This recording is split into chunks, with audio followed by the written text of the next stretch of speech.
good morning and welcome to Frankly Speaking here on WYDC TV Big Fox. I'm your host, Frank Acom. We are broadcasting live from the Hesselson studio here on Market Street in Corning. I'm so glad that you've joined us this morning. We have a lot to cover. We are going to talk about, well, Eric Swalwell stepping away from the gubernatorial race. We'll get your opinion on that. Of course, he was running for California's governor. He was the favorite. Now there are some scandals surrounding him. We're going to talk about that.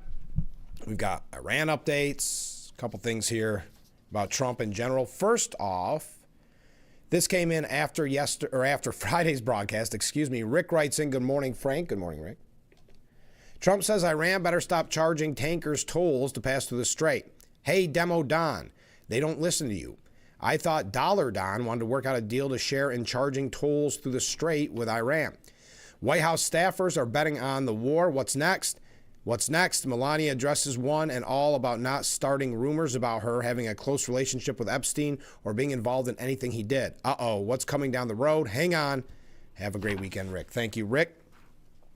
Now, speaking of what Rick had mentioned, the New York Post editorial board, I thought this was a really good piece. Democrats' most disgusting Epstein file abuses. First, all the noise about First Lady Melania Trump reviving the Jeffrey Epstein story. Democratic smear merchants were never going to let it fade.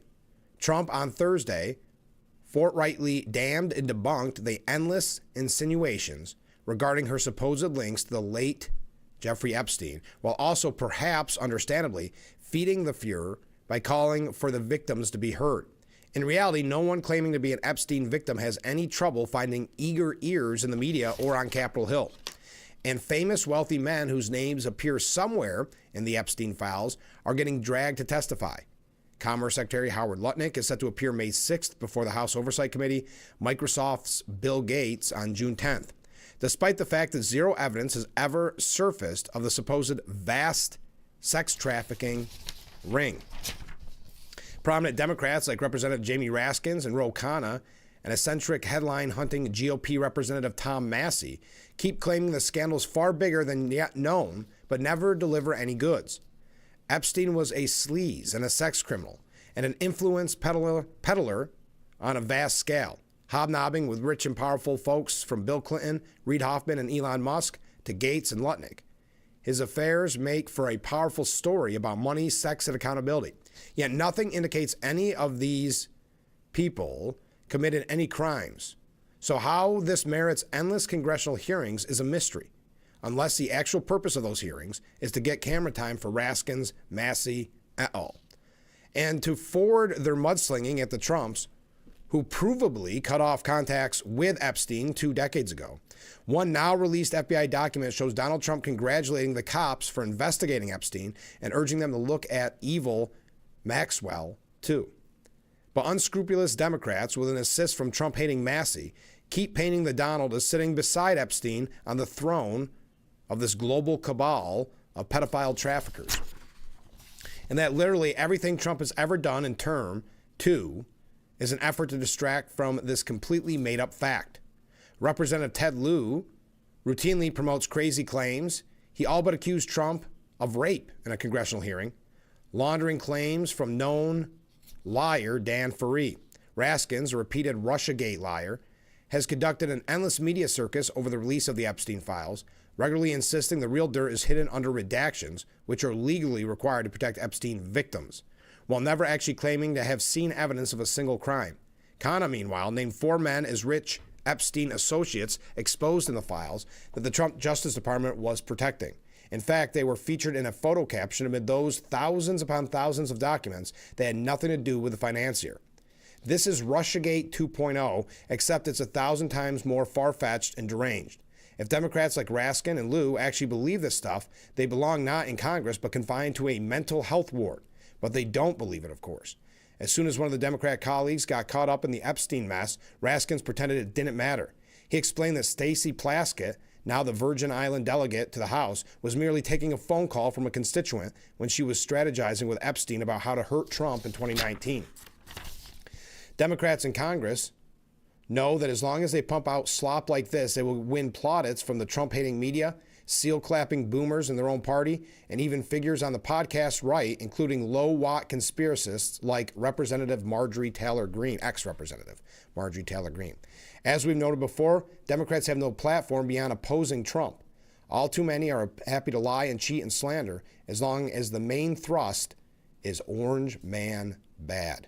And so they keep offering up circuses, as the Lutnick and Gates hearings are sure to be, and so reminding America that whatever foibles afflict the GOP, Democrats have nothing but the most cynical efforts to exploit the very worst elements of human nature. I thought that was a very good piece from the New York Post. Okay, a couple quick breaking stories. Oh, by the way, thank you, Mark, for sending this in. Bruce Blakeman is going to be in the area this Saturday. He's going to be at the 2026 Scope Annual Members Meeting at Montour Falls at 10 a.m. this Saturday. Montour Falls Moose Lodge, 2096 County Road 14 in Montour Falls. You must RSVP by emailing sue.scopeny@gmail. So we'll continue to promote that. Okay, Hungary's Viktor Orban has conceded defeat after a painful election that ended Trump allies' 16 years in power. With 60% of the vote counted by afternoon, Orban's governing Fidesz party saw only 38% of ballots cast in its favor compared to 52% for challenger Peter Magyar's group. Thank you, Hungry Magyar wrote on X. Orban, who received the backing of President Trump and Vice President J.D. Vance, said he called to concede the race once it was evident his party had lost. Quote, I congratulated the victorious party. We are going to serve the Hungarian nation and our homeland from opposition as well. Orban's loss serves as a major blow to the right-wing populist movement as it brings an end to the tenure of the European Union's longest-serving leader and key Western ally to Russian President Vladimir Putin. The election drummed up more than 77% voter turnout, a record number in any race in Hungary's post-communist history. Magyar, who faced an uphill battle against Orban, ran on a pro-European, anti-Russian platform. Orban has faced repeated criticism for his cozying up to Putin, with his administration repeatedly accused of acting on Russia's behalf within the European Union. When casting his vote, Magyar told reporters that the election was a choice between East or West propaganda, or honest public discourse, corruption, or clean public life. He hailed the victory as a new day for the country while thanking citizens for the massive turnout. He was once a member of Orban's Fidesz party before breaking rank in 2024 to form the Tisza party. Along with his anti-Russian approach, the politician campaigned on everyday issues affecting Hungarians, including government corruption, public health care, and transportation. Despite Orban's control of Hungary's public media, they were able to rally Hungarians against the Prime Minister's party and secure their victory.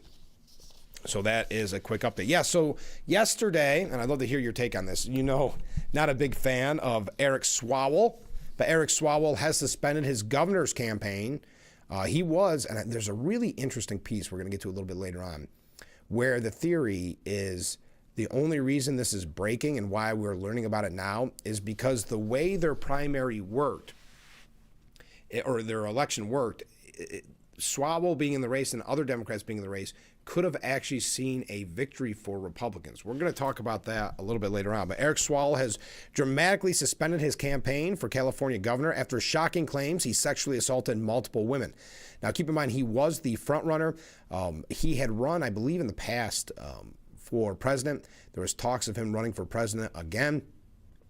He was a kind of a star, an up-and-coming star in the Democratic Party. The congressman admitted to, quote, mistakes in judgment in the past, but issued another defiant rebuttal of the allegations leveled against him. His gubernatorial opponents were quick to cheer at him stepping down, with Republican Steve Hilton and Democrat Mayor of San Jose, Matt Mahan, both blasting him for entering the race in the first place. Swalwell's reputation has been in free fall after 4 women on Friday accused him of sexual misconduct, including alleged rape. One of the women, a former staffer, claimed that he raped her when she was drunk.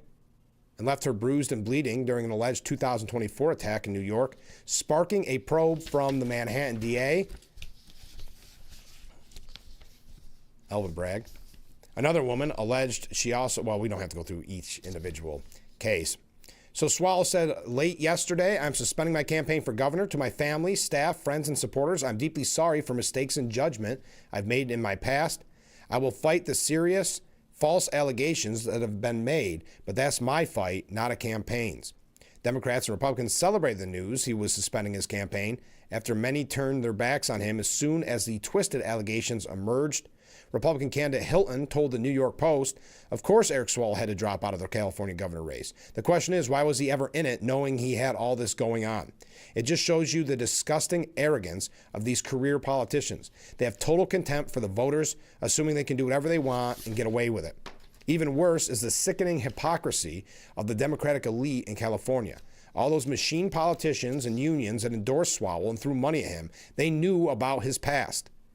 The Swalwell stink is on the entire corrupt Democratic machine in California. Democrat candidate Mahan said Eric Swalwell is done. He does not get any credit for doing less than the bare minimum.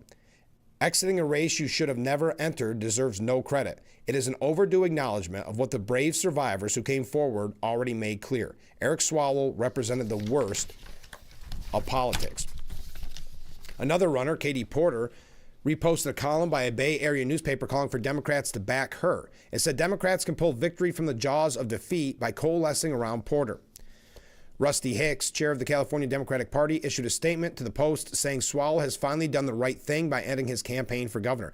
Wow, they are turning on him quick, huh? Swalwell's reprehensible actions confirmed he is unqualified and unfit to seek or hold public office in California.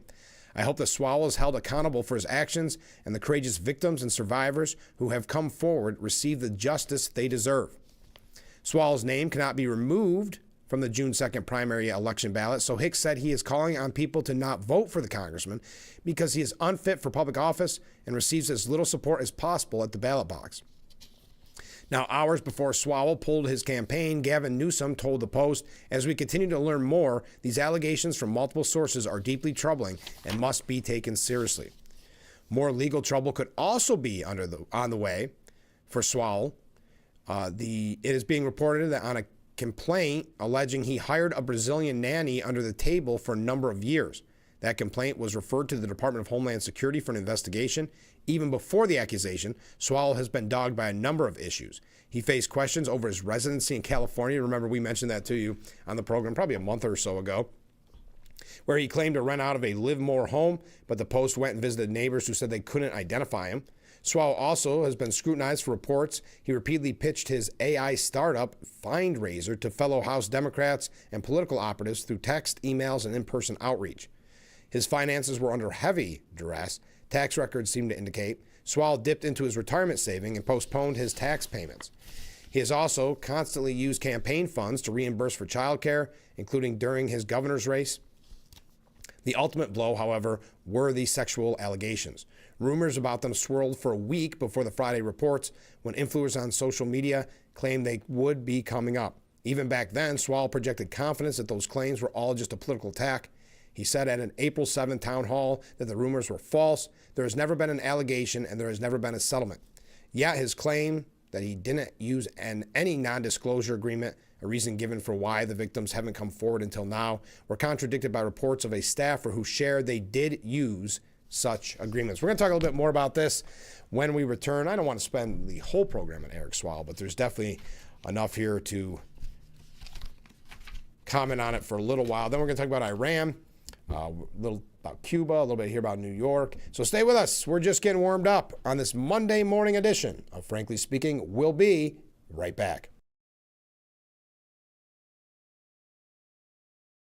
Hi, this is Tom. The only thing more American than apple pie and 4th of July is baseball. This year, WYDC is bringing you 25 New York Mets games free over the air this spring and summer. No fees and no subscription services. Just turn on WJKP 48.2 and grab a comfortable seat right at home to watch baseball history unfold. Make sure you don't miss a home run. And tune into WJKP 48.2 to watch the New York Mets this MLB season. Let's go Mets! The best chicken wings? Ask Google. The best driving range? Ask Google. The best Jeep dealer? Ask Google. We did. Google reviews from customers rank Ferrario Jeep in Elmira the highest Jeep dealer in our area. If you don't see me, I can't save you any money. Check out the new Jeeps during our Declaration of Deals event. Visit Ferrario in Elmira or at Ferrario.com. I had to pack up all my things. I had to leave my home. And I never knew where I was going next. It felt like I never even had a say. But then you came along. Change a child's story. There's a child in foster care waiting for a volunteer like you. Learn how you can help at nationalcasagal.org. Hi, I'm meteorologist Brandon Weathers. We have a warm and wet start to what will be a rather warm and active week for us. Some scattered showers for our Monday. Temperature on the warm side of average by about 14 degrees with a high of 71. Very mild tonight, staying with a low near 57. And additional showers possible. Some shower and thunderstorm potential for your Tuesday, by which time we're near 80. We'll be back at 80 Wednesday and Thursday. There is no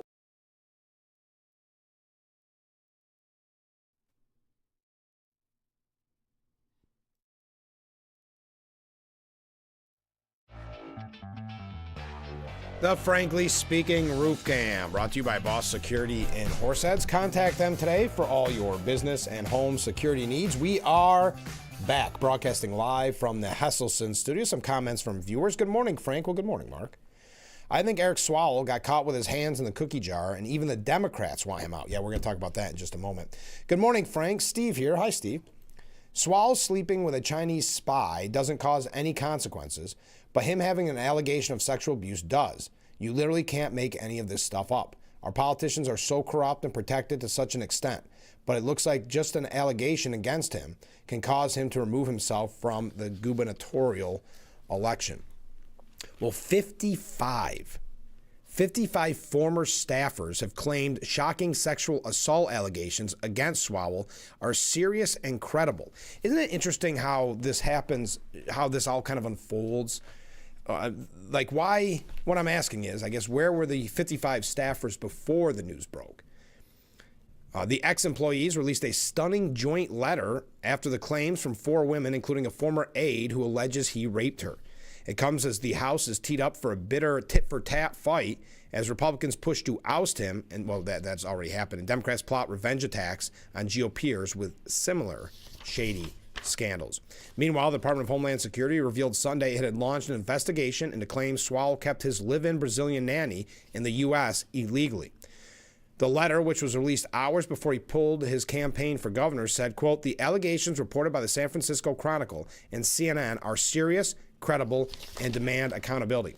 We stand unequivocally with our colleague who showed extraordinary courage in coming forward to share her truth. We believe her. Remaining in either role while these allegations hang unresolved is an insult to every person who has ever worked for him, reported to him, or placed their trust in him. Any decision of staff members to remain in their roles in the interim should not be viewed as support for Eric Swalwell. We recognize that not everyone, in particular our junior staff, can immediately forfeit their income and benefits without significant personal risk or consequences. Swalwell's reputation is in free fall after 4 women on Friday accused the congressman of sexual misconduct, including alleged rape. And again, I'm not going to go through the specifics. Swalwell has fiercely denied the allegations. He and his lawyer have alluded to the timing of the allegations being suspicious, part of a bigger political play to bring him down in a race where he was the lead Democratic candidate. Another unsigned letter from current staff was released on Saturday denouncing the alleged action of the congressman. The letter called for understanding for staff members that had to stay in the job for financial reasons. Since Friday, Swalwell's campaign has imploded. Close political allies have turned their backs on him, including fellow congressmen that helped build his campaign and vouch for him. Labor unions and other organizations have withdrawn their endorsement. Gavin Newsom released a statement saying, "We continue to learn more. These allegations from multiple sources are deeply troubling and must be taken seriously." The scandal has set up a brutal fight in Congress as Republicans and Democrats plot shootouts over Swalwell and other colleagues with murky pasts. Florida Representative Anna Paulina Luna said she would force a House floor vote this coming week to remove him. But House Democrat leader Hakeem Jeffries and others are expected to counter with a move to expel Texas Republican Representative Tony Gonzalez, who himself is embroiled in a sexual scandal as well. We don't have to go in specifically on those charges. Now, more, like I said, more legal trouble with the Brazilian nanny as well. What else do we have here? 55 former staffers call for his resignation. While this has been in the letter, it said, while what has been described is not a political attack, it is the account of a young woman who trusted her employer, who was targeted and exploited by someone in a position of power over her, and who carried this burden for years. The corroboration reported by both outlets, including medical records and multiple witnesses, makes clear that this cannot be dismissed or deflected. No statement, no cease and desist letter, and no claim of political motivation changes what our colleague experienced. To our colleague, you are not alone. We see you. We stand with you. We are deeply sorry that we did not know what you were enduring, and we carry the weight of that with us. Your bravery in speaking out has given voice to what many victims have feared to say, and we are grateful for your courage. We are appalled by his action and stand firmly with you and every victim who has come forward. Now, how am I doing on time? I'm running a little bit late, but Gavin Newsom staying relatively quiet on it. That's very telling. And there's a piece here, too, if you think about it with celebrities, too, that endorsed him, that supported him. Mysteriously quiet now. Kind of interesting. We'll talk a little bit about that. And the thought by Mr. Nolte, John Nolte, that this is only happening, that we're only hearing about this because with him in the race as a front runner, it could have led to a real possibility of Republicans winning the gubernatorial race. That math hasn't changed all that much, but enough so that could be one of the reasonings behind this. But Gavin Newsom, his office said, as we continue to learn more, these allegations from multiple sources are deeply troubling and must be taken seriously. The office failed to answer a question on whether he thinks Swalwell should resign from Congress or face an investigation. So staying relatively quiet. Former House Speaker Nancy Pelosi, from California, of course, said she called Swalwell and told him to drop out. Pelosi has also called for an investigation. Multiple Democrat candidates for governor also blasted Swalwell, with some of them even explicitly stating that he should lose his job. Ian Caldron, a candidate, said Eric Swalwell must immediately suspend his campaign and resign from Congress. California deserves leaders who uphold the highest standards of integrity, moral responsibility, and ethical conduct. Major labor unions and advocacy organizations also moved to withdraw their endorsement, and key Congress members that helped build Swalwell's campaign, such as U.S. Representative Jimmy Gomez, backed out and said Swalwell should leave the gubernatorial race. Swalwell's job is already in jeopardy as some members move to expel him. We're going to talk a little bit more about this. Let's take a short break. Keep those waves, keep those comments coming in, and we'll be right back with Frankly Speaking here on WYDC TV. Big Fox.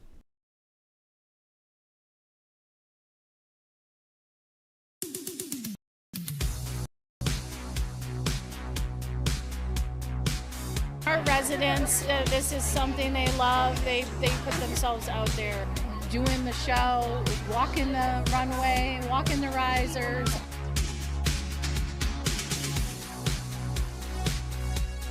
Every penny we take in on our tickets, on our raffles, sponsorship tables, all goes to volunteers. We sold out in 2 weeks.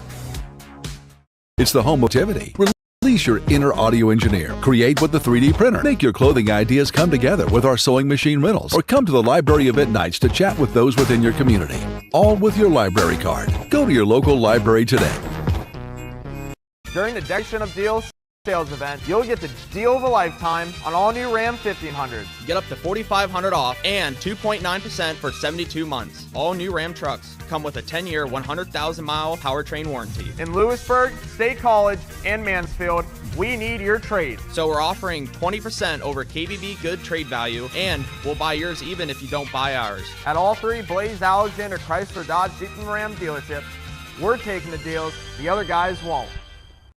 Every million Fly with us at Allegiant because together we go places. We see old friends and try new things.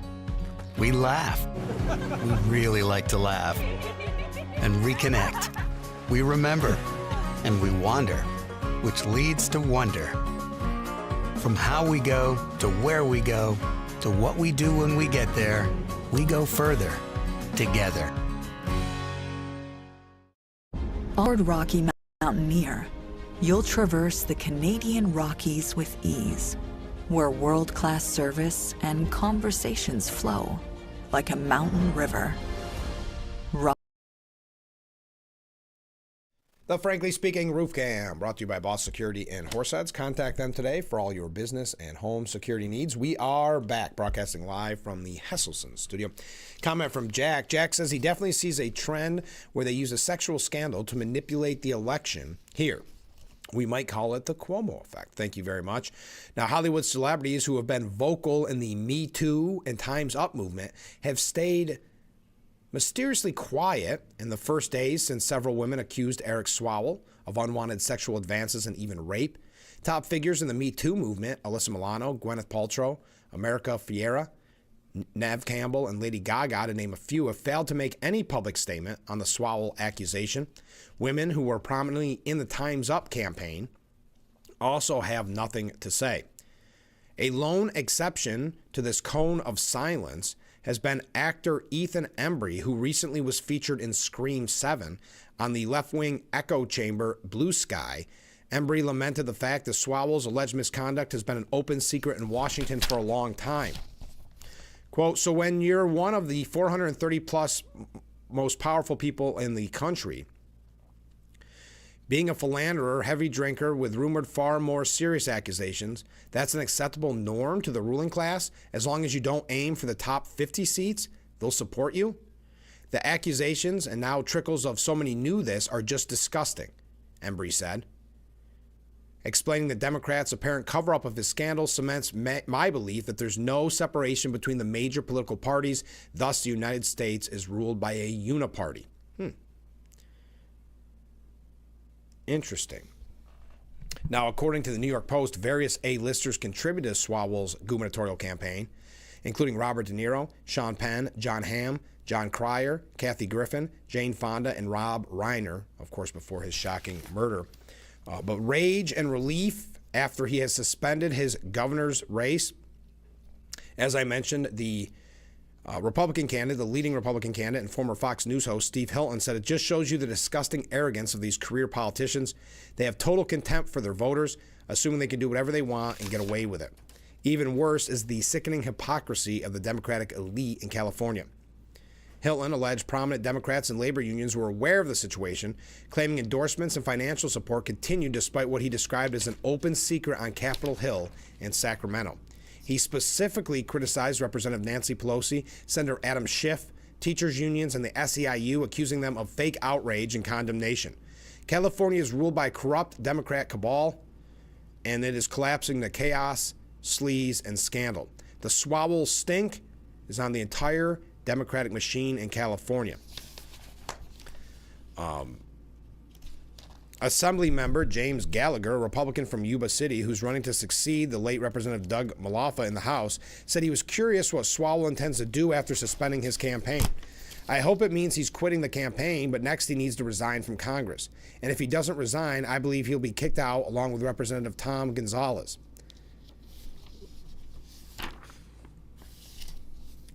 Eccentric billionaire Stephen Kluback, who has spent more than $1 million supporting Swalwell's campaign, was so sickened by Swalwell's actions that he told the New York Post on Sunday he is quitting the Democrat Party. Blanking, tell everyone I'm a libertarian. Blank you, Democrat Party, I'm a libertarian now. Larry Gersten, a professor of political science at San Jose State University, said the fact that at least 4 women have accused him of inappropriate activity and that his office in D.C. has supported these people, and so many people on his campaign have dropped out, it really leaves Swalwell no choice. The only question now is when he will literally drop out. Gersten predicted that progressive billionaire Tom Steyer and former Congresswoman Katie Porter would likely pick up the most votes if Swalwell follows through in ending his campaign. Why? Because I think the politics are closer. They overlap with Swalwell's more than any other candidate. There's also Xavier Becerra and Betty Lee, but they're so far down the ladder in the polls. Jason McDaniel, a political science professor at San Francisco State University, said that Swalwell's suspension shows that Democrats took the allegations seriously. Quote, the practically unanimous calls by Democrat Party leaders for Swalwell to drop out show that they found the reported accusations to be very credible and that the alleged behavior is unacceptable to Democrat Party officials and voters. This is a sign of party strength and is stark contrast to the way that the Republican Party has often responded to similar accusations. Wow. That doesn't show you the bias in academia. That was a political science professor at San Francisco State University making sure to somehow blame Republicans in this? I'm confused. Pramila Jayapal, representative, was on Meet the Press on Sunday. She's called for Eric Swalwell to drop out and said that she would vote to expel Swalwell from Congress. I absolutely do. This is, as you know, I've been very vocal on behalf of survivors of the Epstein scandal. And I think that we are seeing now is an emergence of women across the country who have been dismissed, told to shut up, told to move on, who have been abused by men in powerful positions. This is not a partisan issue. This cuts across party lines, and it is depravity of the way that women have been treated. I'm just inspired by the courage and bravery of the women who came forward. This is clearly a pattern. I've already called for Congressman Swalwell to drop out of the gubernatorial race, and I think we have to hold everybody accountable. So Kristen Welker said, you just heard Congresswoman Donald say he would vote to expel Eric Swalwell. Will you vote to expel Eric Swalwell? Jayapal said, and Congressman Gonzalez. Isn't that weird that it's got to be the and? I mean, I don't think anybody's arguing that he should be expelled with what we've learned about that scandal. But why is that your knee-jerk reaction? Why isn't it just yes? Isn't that odd? And Congressman Gonzalez, I've already said that. I think that these things, these charges and allegations and the pattern of abuse, and in Congressman Gonzalez's case, he actually admitted to the affair with the harassment with his staffer. This is also important for staffers across the Capitol to see that their bosses don't get to do this to them. So I do think that both of them need to step down from Congress. It's a weird whataboutism, isn't it? Democrat Representative Eugene Vidman was on CNN's State of the Union. He said these allegations of sexual assault are flat. Oh, no, I'm sorry. They quoted Swalwell. Are flat false. They're absolutely false. So Bash said, and my panel is here now, including a sitting Democratic congressman, Eugene Vidman. What do you think should happen? Should the congressman resign? And if not, would you vote to expel him? He said, yeah. We need to be crystal clear on this. The accusations are absolutely heinous, and his admissions is betraying his family are deplorable. So Eric Swalwell needs to resign. He needs to drop out of the race, and we have got far too accustomed to having our senior leaders, our elected officials, fall far below what we expect. Their behavior to be morally, ethically, and so whether you're the president of the United States or a representative, we should not tolerate this behavior, and Representative Swalwell needs to go. A couple other things on this. We are going to talk about Iran, obviously. We have quite a few things, not quite a few, but a couple of different interesting stories from New York State as well. As I had mentioned, Mark sent in that the 2026 Scope Annual Members Meeting this Saturday at 10 a.m. will feature Bruce Blakeman. That's at Montour Falls Moose Lodge. The meeting is open to all Scope members in good standing. Lunch will be provided. They're asking you to RSVP by emailing sue.scopeny@gmail.com. All right, let's take a short break. Stay with us. We'll be right back with Frankly Speaking here on WYDC TV. Big Fox, stay with us.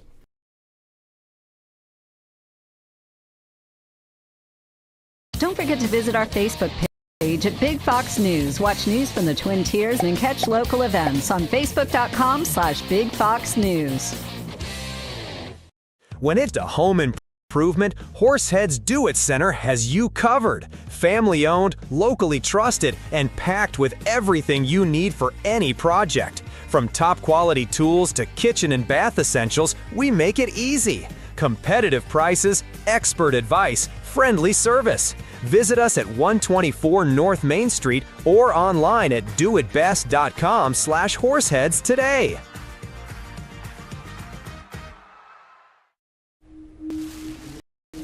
had to pack up all my things.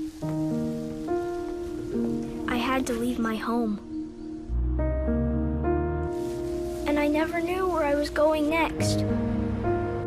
It felt like I never even had a say. But then you came along. Change a child's story. There's a child in foster care waiting for a volunteer like you. Learn how you can help at nationalcasagal.org. I was diagnosed at 65. 37. Earlier than most. Every 9 minutes, someone is diagnosed with Parkinson's disease. And every one of them can turn to the American Parkinson Disease Association. Visit apdaparkinson.org to learn more and show your support today. Hi, I'm meteorologist Brandon Weathers. We have a warm and wet start to what will be a rather warm and active week for us. Some scattered showers for our Monday. Temperature on the warm side of average by about 14 degrees with a high of 71. Very mild tonight, staying with a low near 57. And additional showers possible. Some shower and thunderstorm potential for your Tuesday, by which time we're near 80. We'll be back at 80 Wednesday and Thursday. There is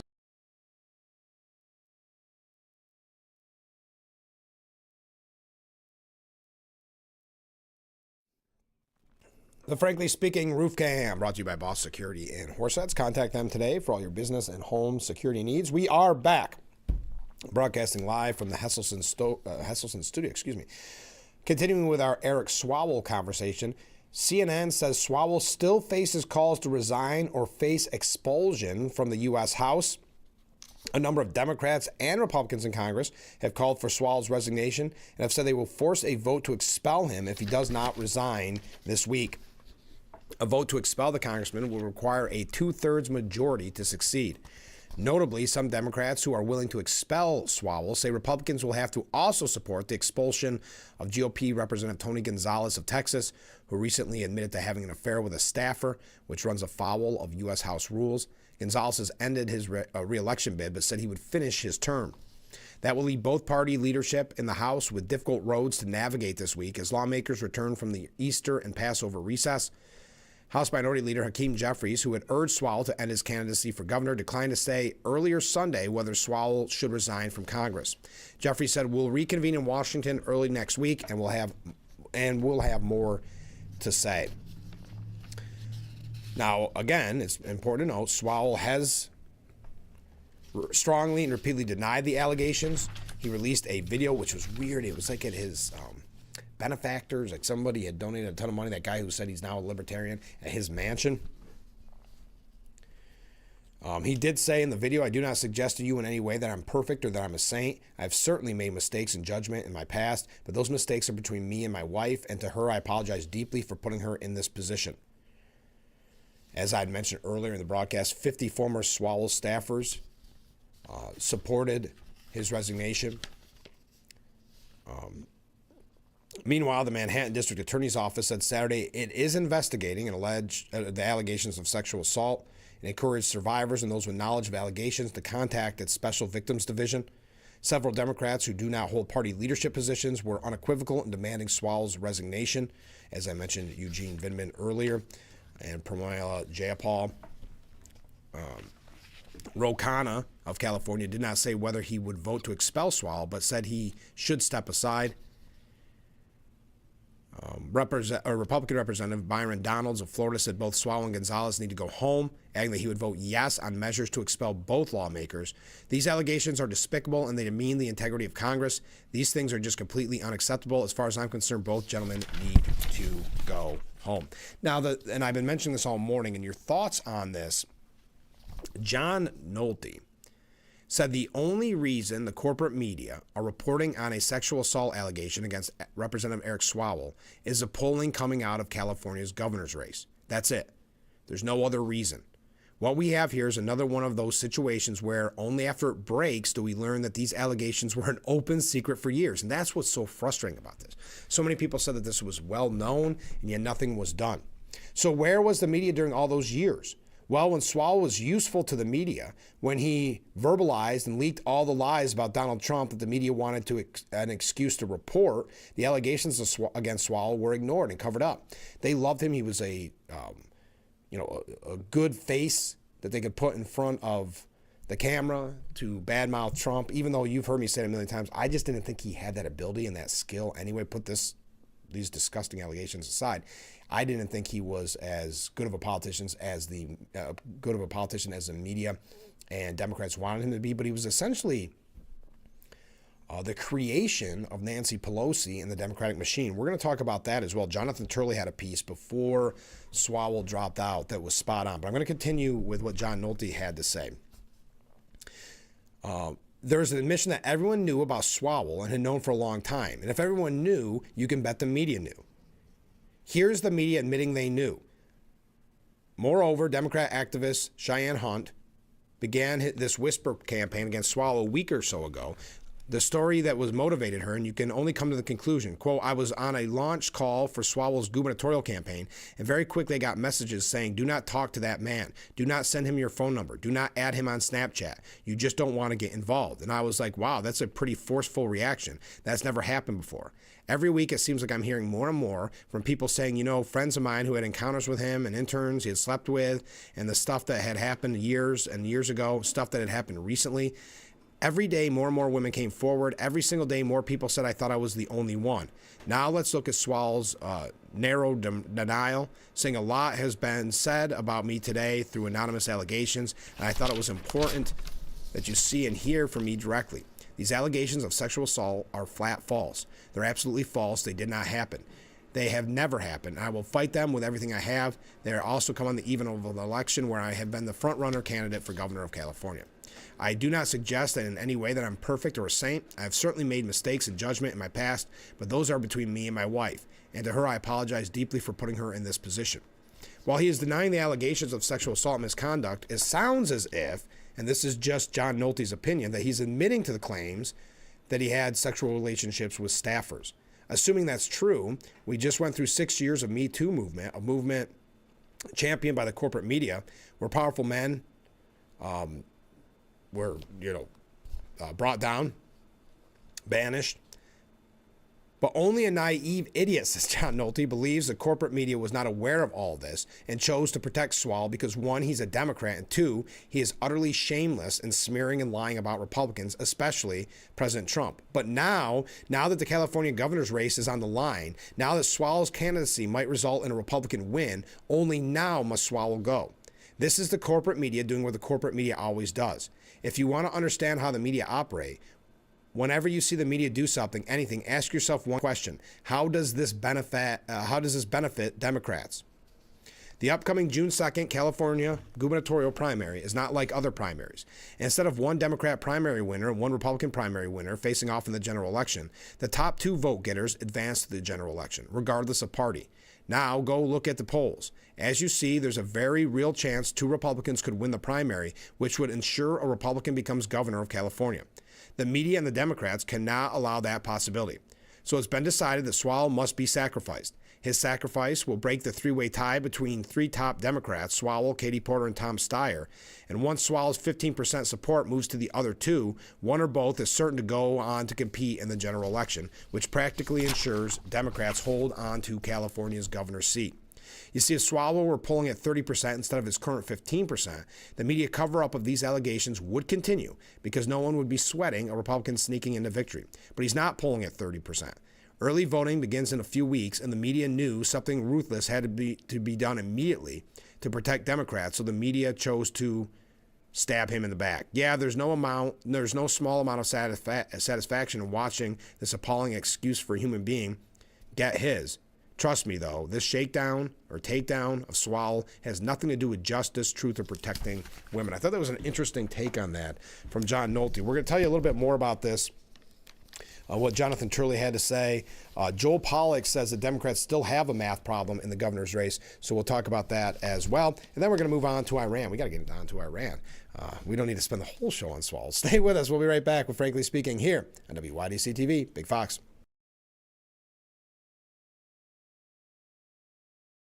More cars, lower prices. Simmons Rockwell. Whether you're in the market for new, used, or certified pre-owned, Simmons Rockwell locations across the Twin Tiers have more of what you're looking for with our best price right on the windshield. Make car buying simple when you drive your deal at a Simmons Rockwell location near you, where you'll always find more cars at lower prices.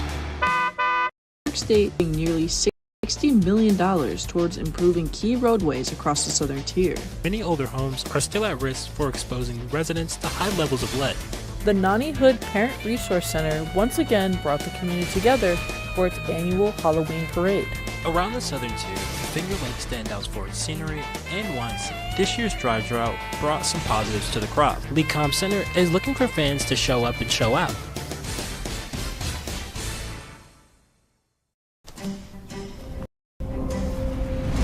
Every job demands control, no matter how rough the terrain. That's why Ferris features patented front and rear suspension, turning rough terrain into smooth motion. Less stress on your crew, less stress on your equipment, more lawns mowed. Feels like more money in your pocket. Feels like a Ferris.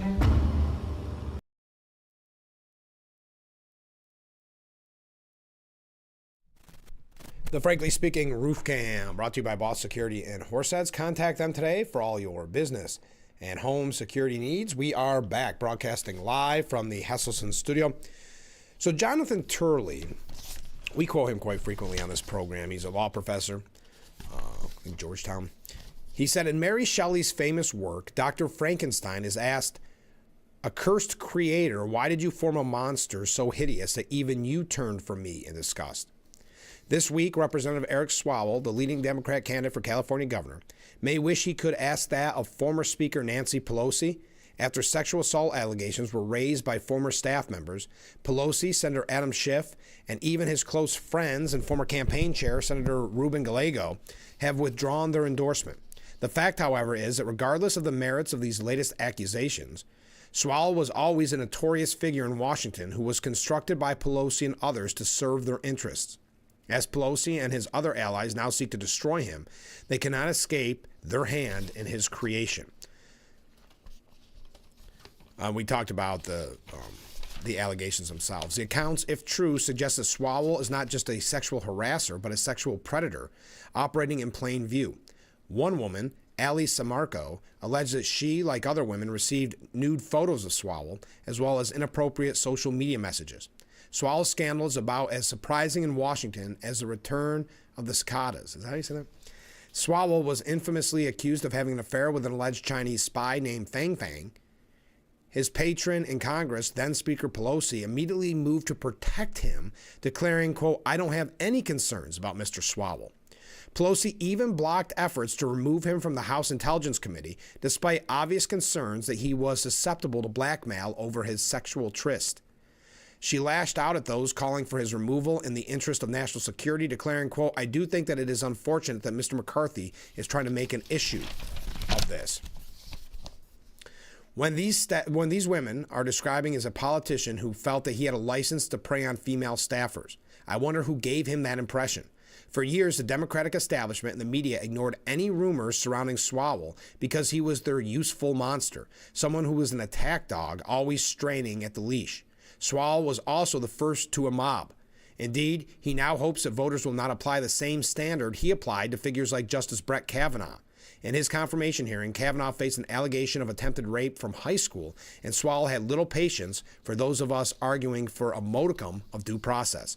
Swalwell said that Kavanaugh's guilt was self-evident, quote, more and more cases that are separate and independent that look the same. Pretty soon a prosecutor starts to say to a jury that the arrows are pointing in the same direction. On the Epstein matter, Swalwell demanded full disclosure and called legal concerns, we'll say baloney, and a screaming match with FBI Director Kash Patel. Recently, Swalwell took a different view on the release of his own FBI files from the Chinese spy scandal. In a cease and desist letter to prevent public disclosure, attorneys Norm Eisen and Sean Hecker warned Patel, your actions threaten to expose you, others at the FBI, and the FBI itself to significant legal liability. It is now a pile-on as Swalwell's former enablers run for cover, even Gallego, who posed with Swalwell bare-chested on camels in Qatar. Notably, no one seemed concerned that the trade group, U.S. Qatar Business Council, spent more than $84,000 to fly Swalwell, Gallego, and their loved ones to Qatar for the luxurious trip. The most obvious beneficiary of the scandal, Katie Porter, has denied any involvement in organizing the disclosures against Swalwell. The irony is the Swalwell scandal will remove a candidate who has allegedly physically assaulted staffers in favor of a candidate who has verbally assaulted staffers. The implosion of Eric Swalwell is raising questions about how so many close associates and friends could not have known about the rumors of his misconduct. Now, suddenly, Swalwell has no friends or allies after years of being praised by Pelosi and many in the media. Mary Shelley made the point most vividly in Frankenstein that there is little difference between the creators and the monsters in such moments. Quote, "It is true, we shall be monsters, cut off from all the world, but on that account we shall be more attached to one another." I thought that was a really good piece by Jonathan Turley. Stay with us. We got to take another short break, and then we're going to wrap up hour number one. One or two more things about Swalwell, then we're going to get into Iran. So stay with us. We'll be right back with Frankly Speaking after this.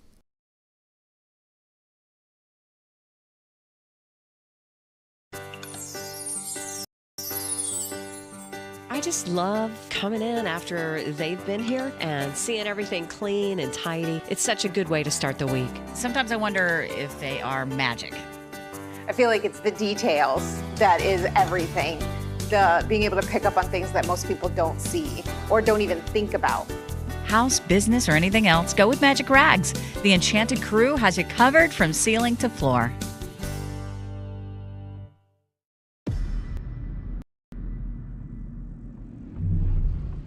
When you spend 100 years building chainsaws, you get really good at building chainsaws. So when Steel built the mower, we built the chainsaw mowers.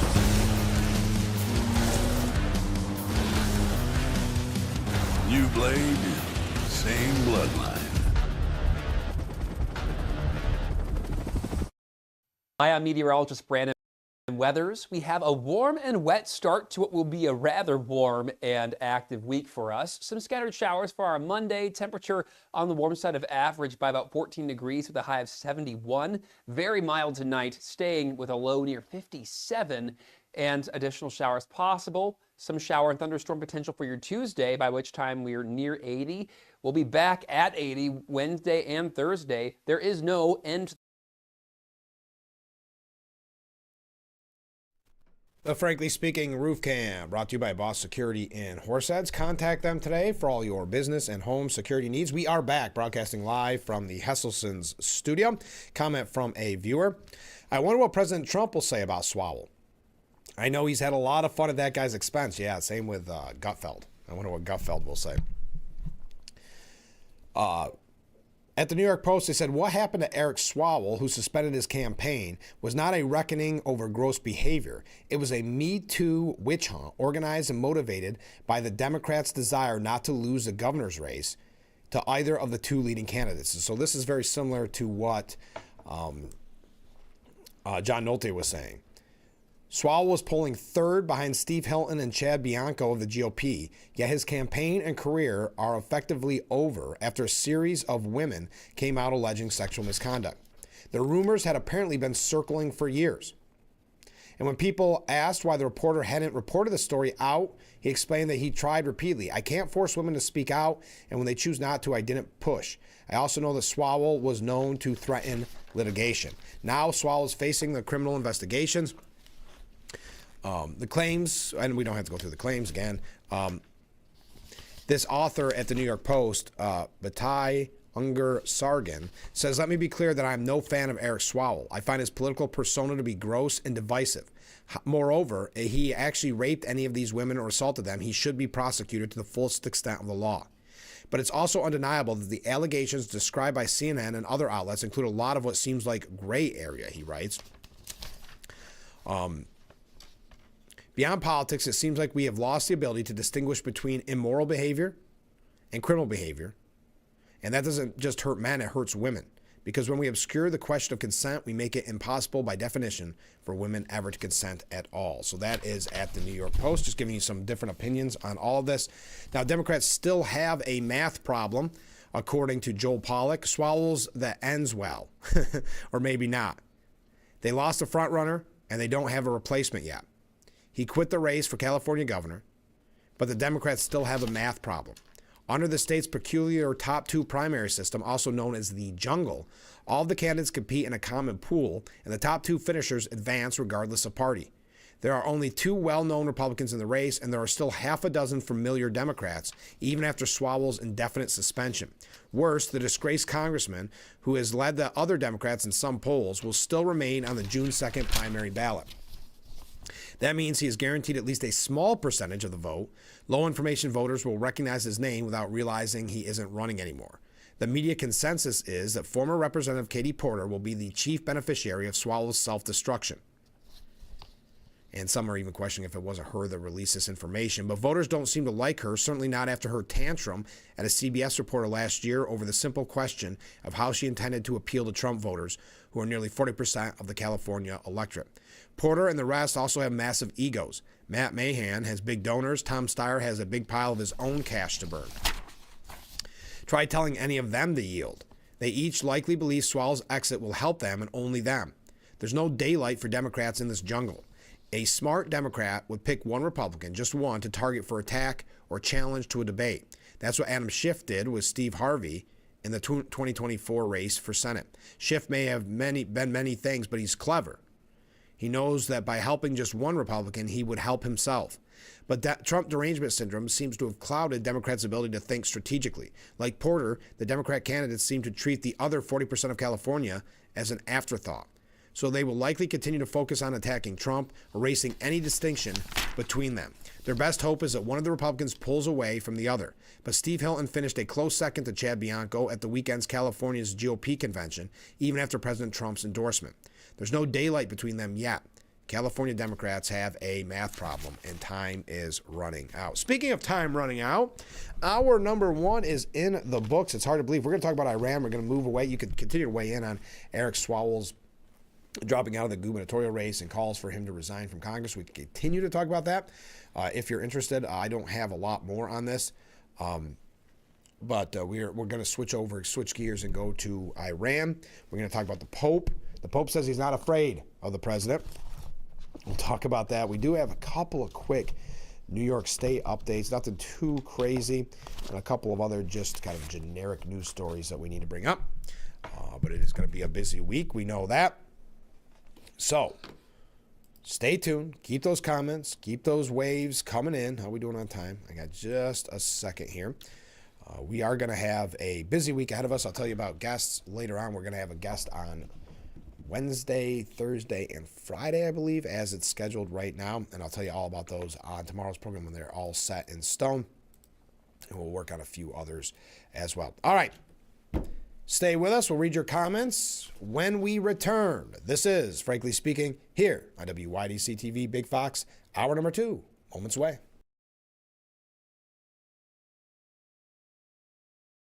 When you're online, don't forget to visit our Facebook page at Big Fox News. Catch up on news from the Twin Tiers and hear about local events. All on Facebook.com/Big Fox News. The home of creativity. Release your inner audio engineer. Create with the 3D printer. Make your clothing ideas come together with our sewing machine rentals. Or come to the library event nights to chat with those within your community. All with your library card. Go to your local library today. Give kids time. Companies don't make money by paying claims. They make money by denying them. They hire doctors to say you're not that hurt. They bring in lawyers to chip away at your case. They stall, they argue, they cut corners, because every dollar they save is another dollar of profit. At WDC Injury Law, we know their tactics, and we fight back with facts and evidence. If you've been injured in New York or Pennsylvania, call 607-500-HURT.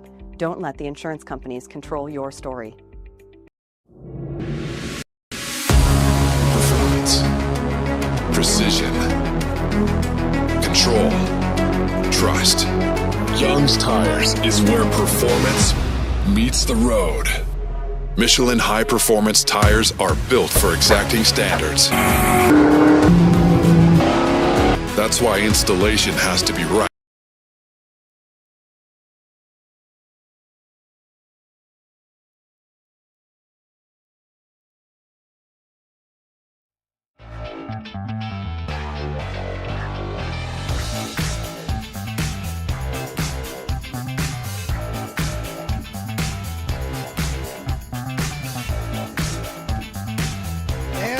Welcome to hour number 2 of Frankly Speaking here on WYDC TV, Big Fox. I'm your host, Frank Acom.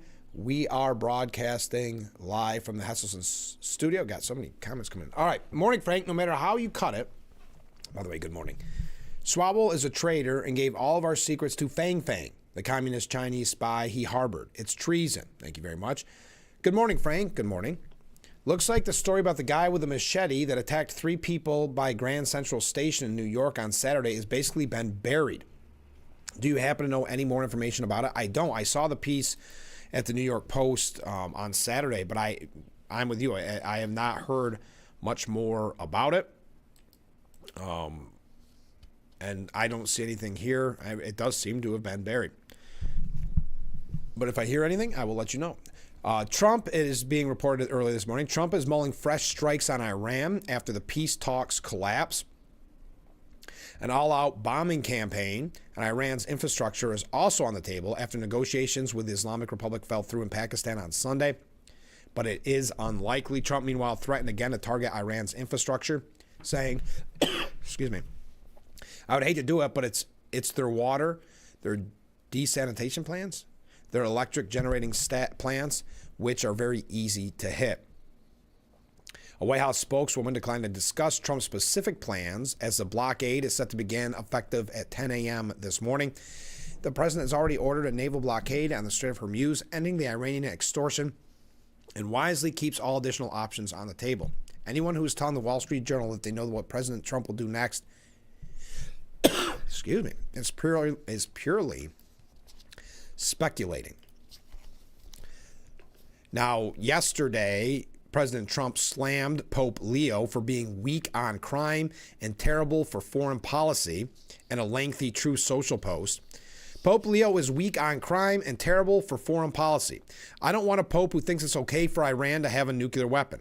I don't want a pope who thinks it's terrible that America attacked Venezuela, a country that was sending massive amount of drugs into the United States, and even worse, emptying their prisons, including murderers, drug dealers, and killers into our country. And I don't want a pope who criticizes the president of the United States because I'm doing exactly what I was elected in a landslide to do, setting record low numbers in crime and creating the greatest stock market in history. Hold on real quick.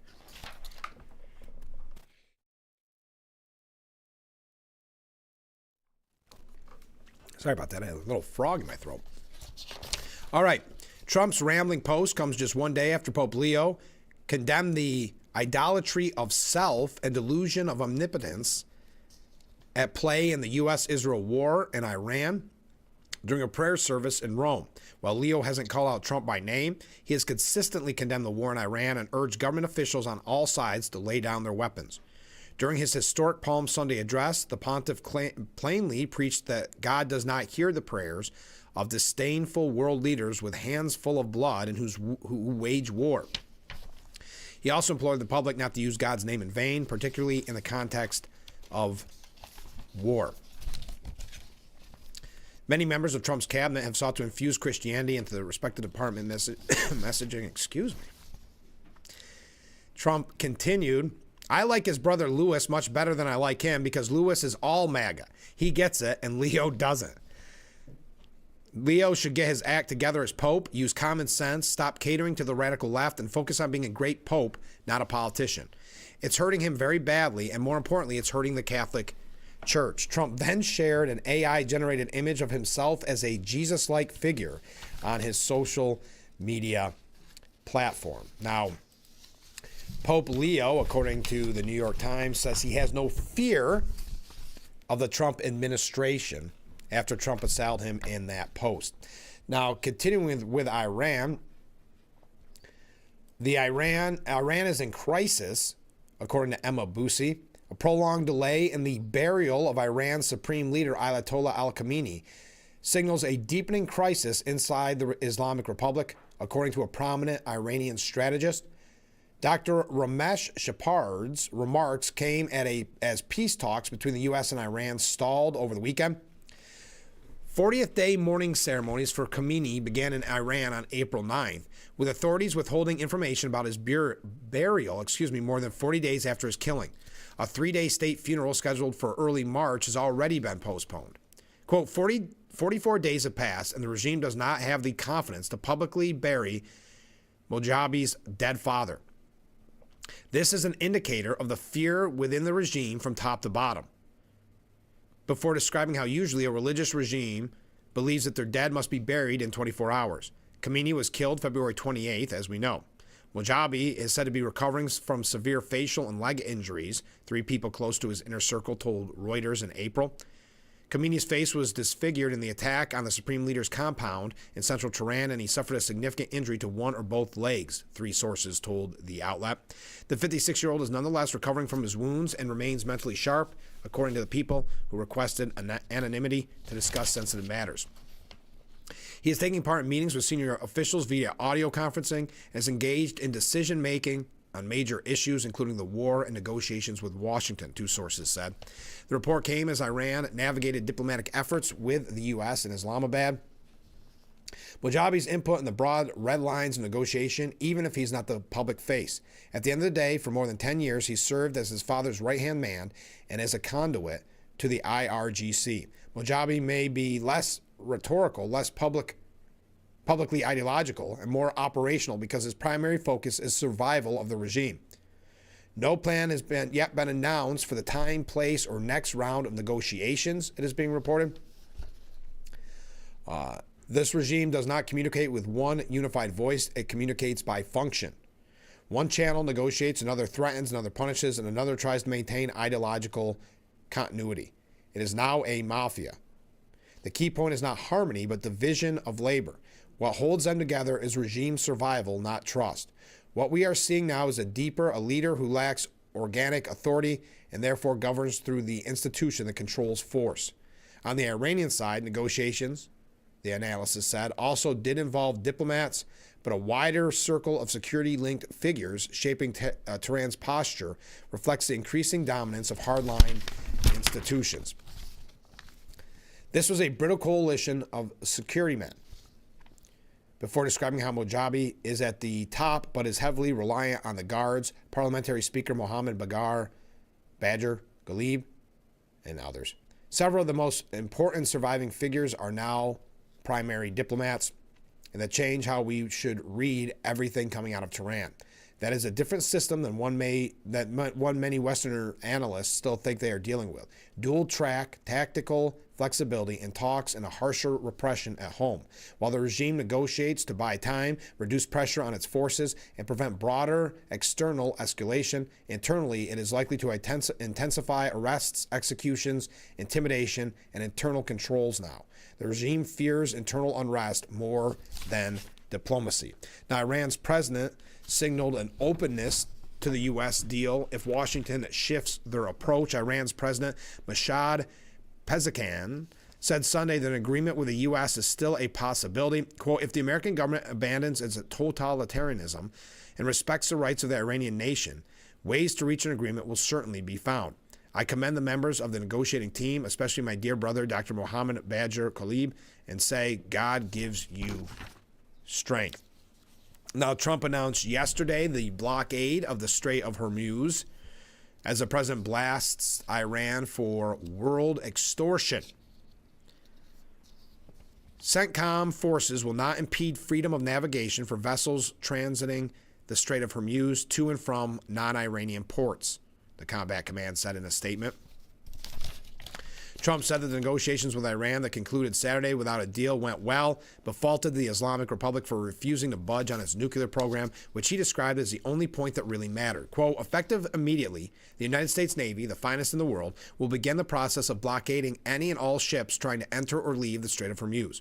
At some point, we will reach an all being allowed to go in, all being allowed to go out basis, but Iran has not allowed that to happen by merely saying there may be a mine out there somewhere that nobody knows about but them. This is world extortion, and leaders of countries, especially the United States of America, will never be extorted. No one who pays an illegal toll will have safe passage on the high seas. Over a fifth of the world's seaborne oil supply once traversed through the Strait of Hormuz, as we know. Iran claims to have placed mines in the strait but has lost track of them. It has attempted to charge a toll of $1 per barrel of oil for ships to get through safely. The theocratic regime has sought to use revenue for those tolls to build its country after the Operation Epic Fury attacks. The president didn't lay out a specific timeline for when the blockade will officially begin, but teased that it's happening shortly. I think they officially announced, this may not have been updated, I think it's 10 a.m. this morning. Iran quickly fired back, vowing a strong and forceful response to military ships that are sent to the waterway and claiming that it would be considered a violation of the fragile ceasefire with the U.S. However, the U.S. claims to have already moved 2 American Navy destroyers through it on Saturday. The regime also insisted that it has full control of the strait and that the waterway remains open for non-military vessels. How many people are... Oh, I guess the oilers. Contrary to the false claims of certain enemy officials, the Strait of Hormuz is open for the passage of non-military vessels under smart control and management in accordance with specific regulations, said Iran's Islamic Revolutionary Guard Corps Navy. Trump says Iran is in very bad shape and doesn't care if the regime comes back to the table ahead of the planned Strait of Hormuz blockade. Quote, I would say it's holding well. Their military is destroyed. Their whole Navy is underwater. 150 ships are gone. Their Navy is gone. I think Iran is in very bad shape. I think they're pretty desperate. We had a meeting that lasted 21 hours. We understand the situation better than anybody, and Iran is in very bad shape. I don't care if they come back or not. If they don't come back, I'm fine. He vowed the blockade will be very effective, warning Iran will not be able to sell oil. Now, U.S. Central Command announced that the halt to all maritime traffic entering and exiting Iranian ports would be enforced impartially against all nations, no matter the point of origin, after Monday's deadline. Trump told Fox News the UK and a couple of other countries are sending minesweepers to help clear the waterway, but London is not taking part in the blockade. A UK government spokesperson saying we continue to support freedom of navigation and the opening of the Strait of Hormuz, which is urgently needed to support the global economy and cost of living back home. The Strait of Hormuz must be subject to tolling. We are urgently working with France and other partners to put together a wide coalition to protect freedom of navigation. Western nations are set to hold a meeting to discuss how to clear the strait. Iran's Islamic Revolutionary Guard said they warned that Trump's plans would be met with strong and a forceful response. All right, we got a couple other things on Iran. I'm just a little bit late. Stay with us. Keep those waves, keep those comments coming in. And we'll be right back with Frankly Speaking after this.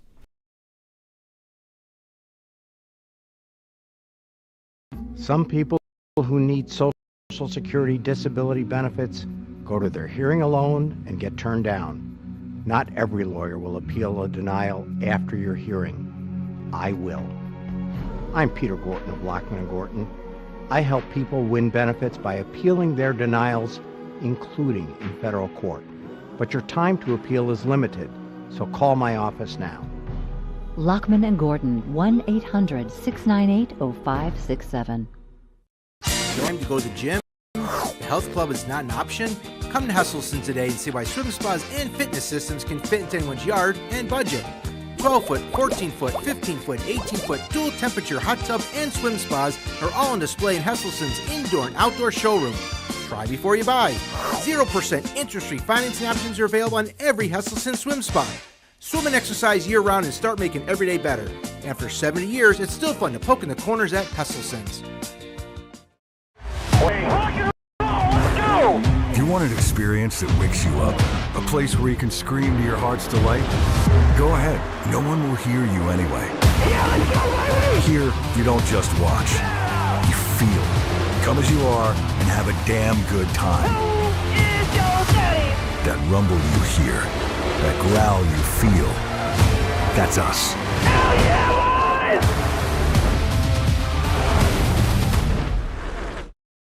Hi, I'm meteorologist Brandon Weathers. We have a warm and wet start to what will be a rather warm and active week for us. Some scattered showers for our Monday. Temperature on the warm side of average by about 14 degrees with a high of 71. Very mild tonight, staying with a low near 57. And additional showers possible. Some shower and thunderstorm potential for your Tuesday, by which time we're near 80. We'll be back at 80 Wednesday and Thursday. There is no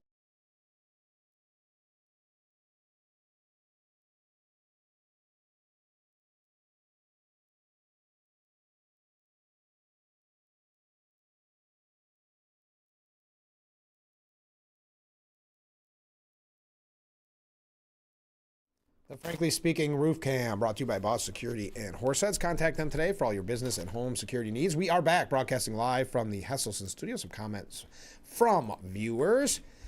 Didn't I read somewhere that the communist nation of Spain was sending a fleet of ships to prevent the U.S. from taking over the strait? Well, I saw that there was an aid flotilla set to sail from Spain, trying again to break the Israeli blockade. Maybe that's what you were seeing. I'm not sure. I have not heard that. Mark writes, of course the UK is sending minesweepers in the strait as they are running out of jet fuel. They should have helped in the beginning. They probably wouldn't be lacking fuel. That's a very good point, Mark. A lot of people now probably regretting not getting involved. Good morning, Frank. Hey, good morning. I do believe that Trump is right about his thoughts on the Pope. Leo seems to be spending a lot more time on politics than previous popes. He should know that God's word says to submit to the authorities and to pray for them. Leo would do well to have a little more quiet time. Thank you very much. And finally, I had heard from the media a person that was interviewed that's thankful for Trump, saying they go ahead and bomb the power plants because they're being used to mine Bitcoin for China, and they don't get the benefit of the power. Interesting. Thank you very much. Trump voiced his frustration with NATO and says that Iranian Navy is destroyed as we get ready for the blockade. The military is destroyed. Their whole Navy is underwater. You know that 158 ships are gone. Their Navy is gone. Most of their mine droppers are gone. At 10 tomorrow, we have a blockade going into effect. Other nations are working so that Iran will not be able to sell oil. There are many boats heading toward our country to fill up with oil and then go and take it. The president then expressed sharp disapproval of NATO countries, indicating that America's financial commitment to support the alliance, particularly against Russia, is going to be under very serious examination. Quote, but I'm very disappointed in NATO. They weren't there for us. We paid trillions of dollars for NATO, and they weren't there for us. Now they want to come up, but there's no real threat anymore. When you think of it, we're guarding against Russia. And I've long thought that it was a little ridiculous, but we spent trillions of dollars doing it. I think there's going to be under very serious examination. He also repeatedly threatened to withdraw from NATO, saying you'll have to start learning to fight for yourself. The USA won't be there to help you anymore, just like you weren't there for us. Ooh, remember when he said that? Now, I guess there was Iran failed to meet the U.S. on 6 different key red lines. Vance understood upon entering the discussion that there was potential for enormous distrust and misperception, given that the U.S. and Iran have had minimal interaction over the past 50 or so years. Vance approached the discussion with the intention of reaching a mutual understanding of both sides' goals and negotiating space, and by the end of 21 hours of negotiation, the sides exchanged proposals in a productive fashion. The progression in talks, which were tough, came despite the Iranians not sufficiently understanding at the outset that the U.S. core objective in any deal is that Iran cannot obtain a nuclear weapon. Vance made his key stipulation clear to the Iranians while also listening to them. While he left without a deal, Vance proposed that the official said was the best and final offer, which the vice president believes Iran should find acceptable. Vance also found that Iran's delegation had a fundamental misunderstanding of its lack of leverage when it entered the talks. Per the official, who stressed that a deal cannot be reached as long as the Iranians believe they hold leverage that they do not actually have. The misconception among Iranians about leverage factored into Vance leaving Pakistan after giving them the final offer, with the official noting that they need to understand the assumptions that they had upon entering talks are not supported by realities on the ground. Accepting this reality is key before they will be ready to entertain a serious offer. The official stressed that it's up to Iranians to accept the offer, and that Vance is hopeful that after reflection in the days ahead, his counterparties will come to finally realize that this offer is for the best of both sides. We leave here with a very simple proposal, a method of understanding that is our final and best offer. We'll see if the Iranians accept it, Vance said. So again, it's really this delusion over their leverage.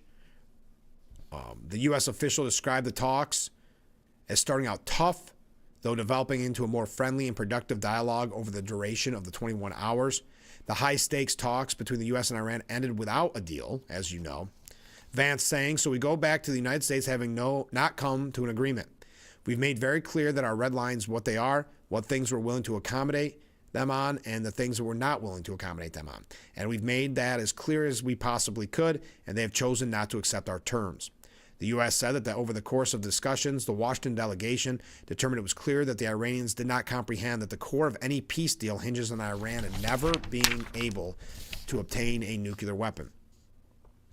The official said the U.S. and Iran failed to reach that agreement on all of Washington's red lines, which included Iran ending all uranium enrichment, the dismantling of all Iran's major nuclear enrichment facilities, the retrieval of highly enriched uranium, the acceptance of a broader peace, security, and de-escalation framework that includes regional allies, an end to the funding of Iran's terrorist proxies Hamas, Hezbollah, and Houthis, and Iran fully opening the Strait of Hormuz with no tolls for passage. The official added that Vance has underscored that while the deal remains on the table, it is up to Tehran to accept the terms.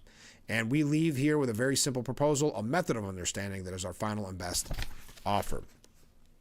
Now, CNN's Stephen Collinson, that international diplomacy expert, said Trump's Strait blockade risks another serious blow to the global economy.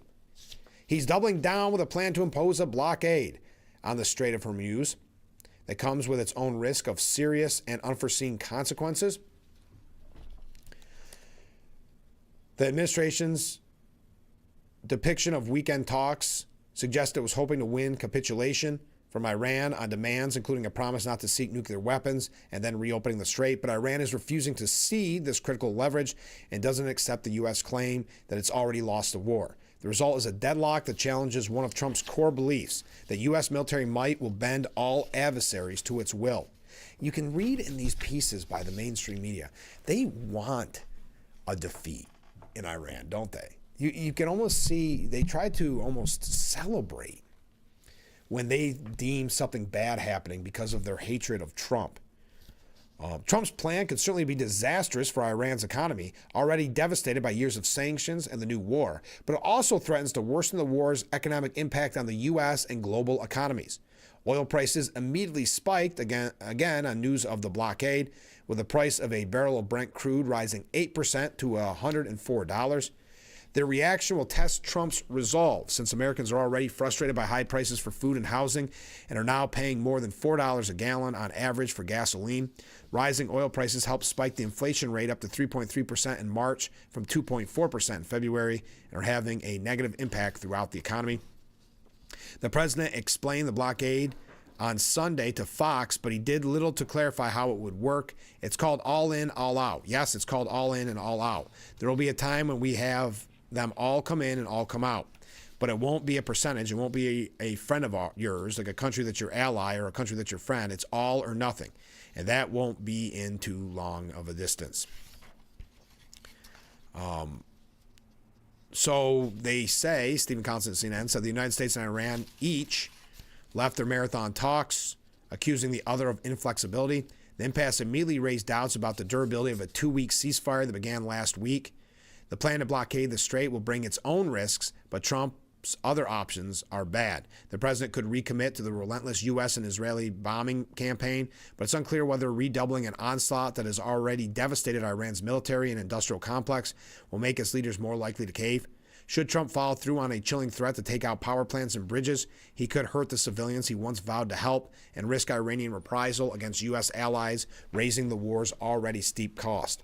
And any attempt by Trump to leave the region after declaring U.S. military goals complete would be undermined by Iran's stranglehold on the strait, a vital global oil exporting choke point, and its retention of its enriched uranium stockpile. All right, enough on that. Now, the Post editorial board said it was a brilliant move to call Iran's bluff.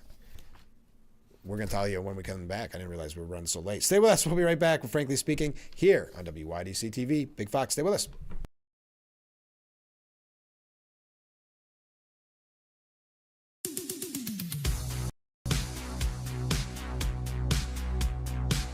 Our residents, this is something they love. They put themselves out there doing the show, walking the runway, walking the risers.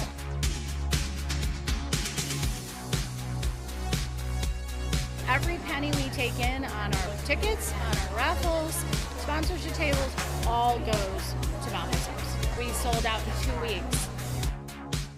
accident. If you're looking for an honest, dependable, trustworthy auto repair shop, bring it to Nappy's. Or if it's undrivable, have it towed right to us. It's your choice where to take your vehicle. Nappy's works with all insurance companies and will manage all vehicle calibrations. Nappy's has a state-of-the-art paint booth and a new and improved repair shop. Let our friendly staff of specialists help you through the process and get it done right the first time. Commit to Nappy's, family-owned for 3 generations. Thank you for your business.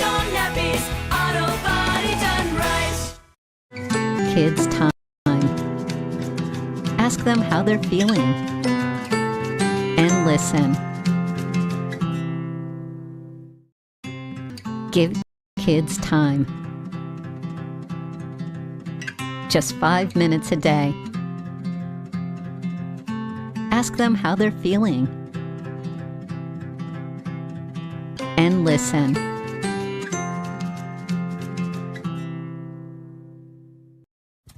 There have always been a few, ready to fight and win.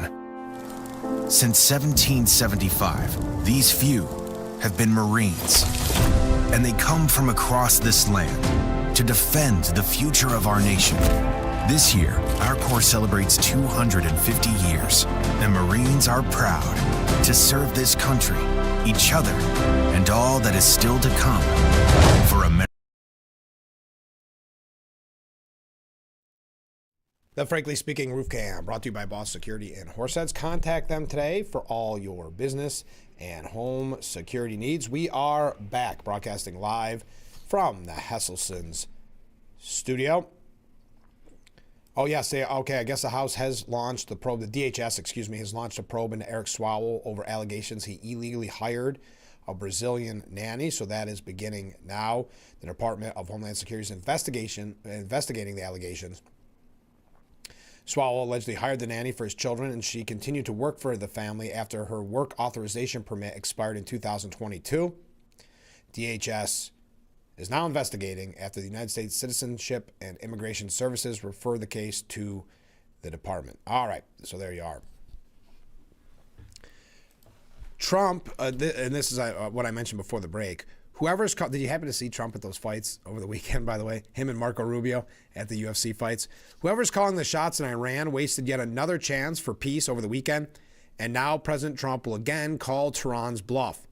Iran's negotiators refused to satisfy America's demands Saturday in talks in Pakistan, as regime leaders bet that playing the Strait of Hormuz card would get Trump to blink. Instead, he played it right back at them, announcing his own blockade so that Iran's oil exports, which had continued despite the war, will also be blocked.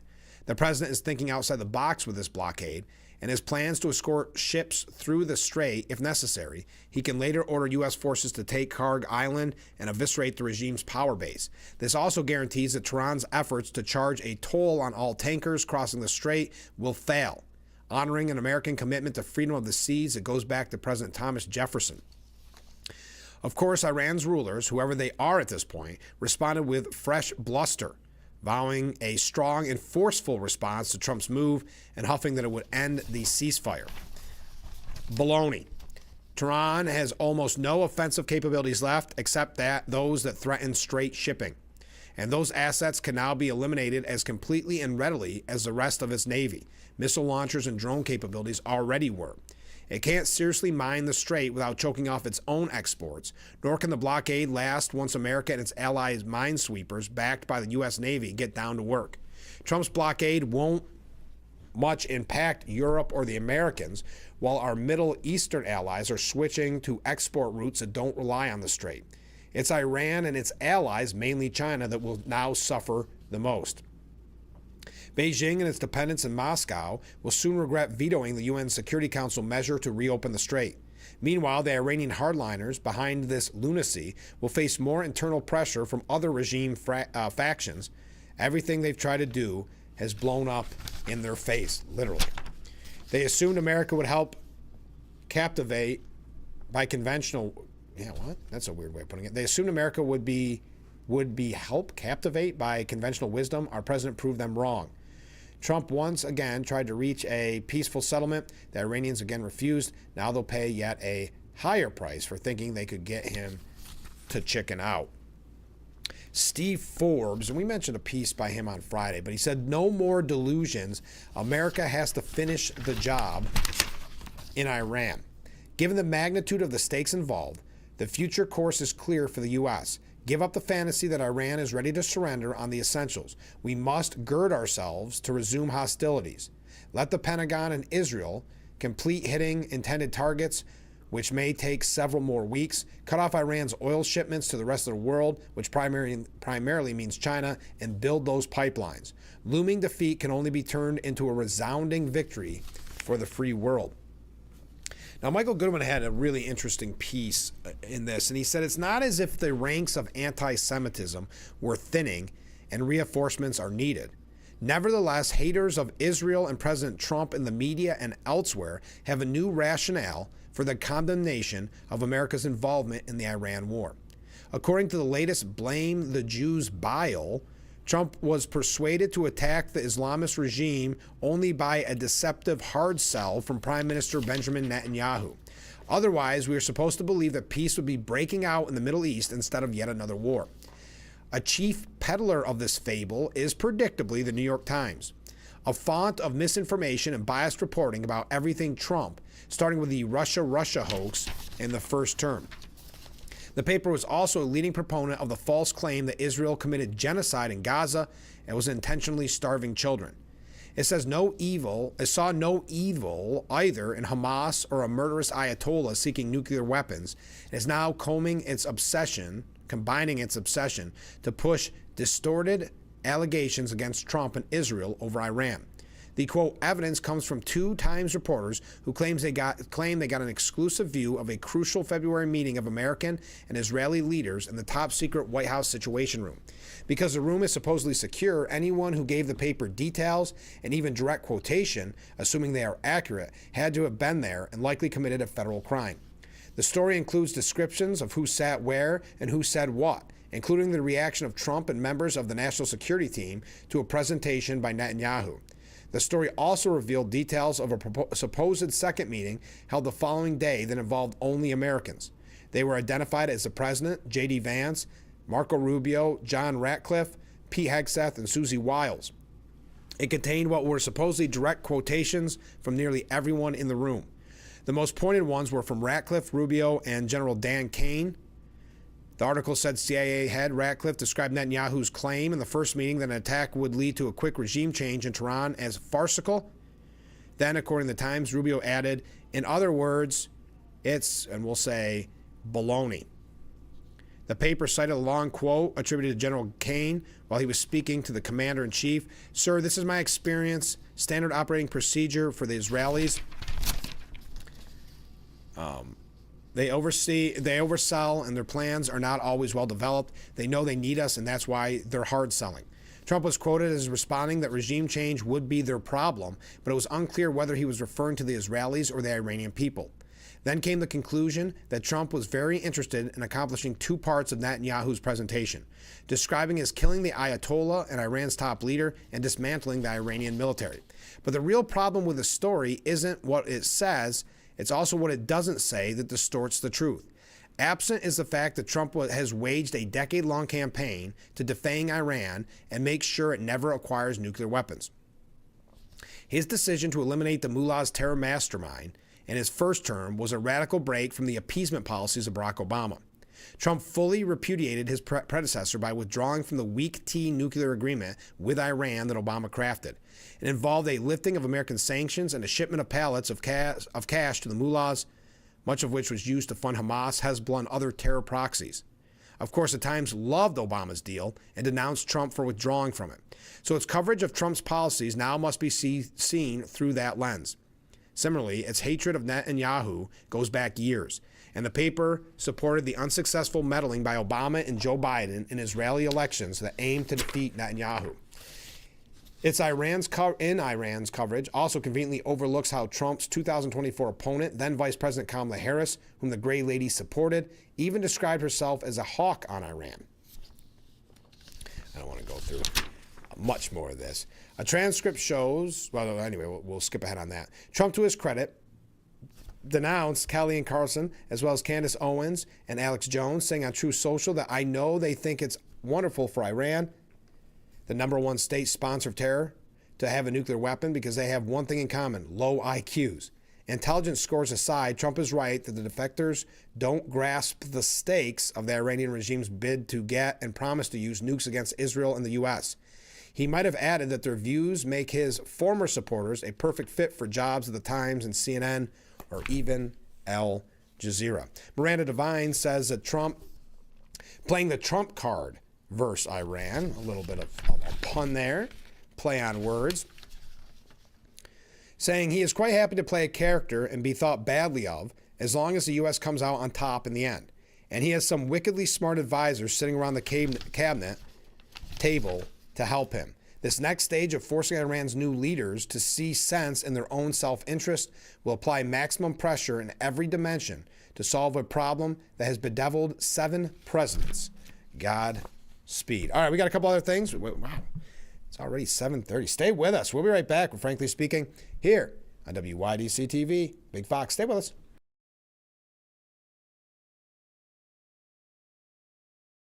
What better way to start or end every day than relaxing in your very own Hesselson's hot tub? Massage therapy, relaxation, stress reliever, pain management, soothing muscles, or just spending time with a loved one. Hot water therapy really does make every day better. Hesselson's has been a part of this great community for over 70 years, still being locally owned and operated. So make the drive to Hesselson's and start making your path to a better life today. And after 70 years, it's still fun to poke in the corners at Hesselson's. Don't forget to visit our Facebook page at Big Fox News. Watch news from the Twin Tiers and catch local events on Facebook.com/Big Fox News. When I have an asthma attack, I feel scared. Sometimes my parents have to take me to the hospital. I feel like a fish with no water. You know how to react to their asthma attacks. Here's how to prevent them. Because even one attack is one too many. When a child is fighting a critical illness, one truth touches us all. Every child deserves a childhood. A wish sparks a ripple of hope that transforms communities far and wide. And when we grant wishes together, we create a movement of kindness, strength, and unity. Become a wishmaker today and be part of a journey that truly changes lives. Hi, I'm meteorologist Brandon Weathers. We have a warm and wet start to what will be a rather warm and active week for us. Some scattered showers for our Monday. Temperature on the warm side of average by about 14 degrees with a high of 71. Very mild tonight, staying with a low near 57. And additional showers possible. Some shower and thunderstorm potential for your Tuesday, by which time we're near 80. We'll be back at 80 Wednesday and Thursday. There is no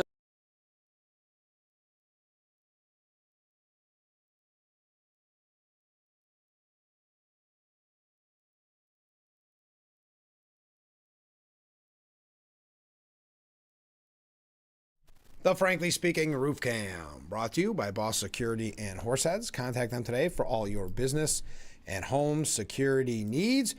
We are back, broadcasting live from the Hesselson studio here on Marcus Street in Corning. Let's go to some viewer comments. Mark writes in, they say that China is trying to smuggle in arms for Iran. I wonder what we are doing to stop it. That's a great question, Mark. I don't know. Comment from a different viewer. The media's obsession with higher gas prices is tough to swallow. When the Democrats jacked it up to save the planet, there was no sympathy. Great point. It was our duty. For most Americans, it is probably an additional $20 a week for gas. One less stop for Applebee's takeout. I believe that we all can survive it. It would be a nice thing to see a free Iran and a break in momentum from radical Islam. Americans are so impatient and maybe a little selfish. Yeah, and I think a lot of that is the media too, pushing that message. And that's why I liked in his address to the nation, President Trump put it into perspective. Because if you watch the mainstream media, if you watch the nightly news, you would think this is the longest war we've ever been involved in. You would think this was a quagmire, that we've been stuck there for years. So I think you raise a really good point, and I do think that's the media's message. We've got some other comments come in. We'll read those when we return. But return from our next break, excuse me. President Trump recently complained, I get 93% bad publicity. And studies from the Media Research Center have shown time and again The evening news coverage on the broadcast networks is around 90% negative month after month. How can it be? It's because these networks will find something negative no matter which direction the president or the country takes, according to Tim Graham. The motto might seem like good news is not news, or maybe it's not the big story. Take the Artemis space mission to the moon. On April 1st, during what may have been the most important moment in American space history since 1972, Good Morning America aired 7 anti-Trump reports for over 15 minutes before it finally started covering space. ABC was especially interested in arguing that Trump was out to undermine confidence in the midterm election by pushing back on the inadequacies of mail-in voting. Later in the day, when it was clear that the Artemis launch was a success, NBC News reporter Tom Costello didn't want any flag waving for the U.S., saying, quote, "I think it's important and relevant to take a moment and say, wow, we should be collectively, not as Americans, not as North Americans, just as humans, proud of the achievement here, that humans have been able to do this." Then there was a daring rescue of an airman from Iranian territory, clearly very positive news. But during the Easter edition of Sunday Morning on CBS, they dedicated 4 minutes and 4 seconds to the war in Iran, but spent only 43 seconds of that on the rescued airmen, or about 18% of their Iran focus. The rest was Pentagon reporter David Martin presenting experts criticizing Trump's threats to damage Iranian infrastructure. First, there was former Obama aide Tess Bridgman, quote, "obliterating all power plants, threatening coercive action against the civilian population to try to bring a government to the negotiating table. Those kind of things are flatly illegal," end quote. Martin also quoted former Reagan advisor Elliot Abrams, suggesting that Trump's message was all wrong. "We want the Iranian people on our side." Then there was a daring rescue of an airman from Iranian territory. We already mentioned that. The coverage of Trump is so relentlessly negative that Iran's Islamic theocracy, or what's left of it, is almost receiving more positive press than the president. That's true.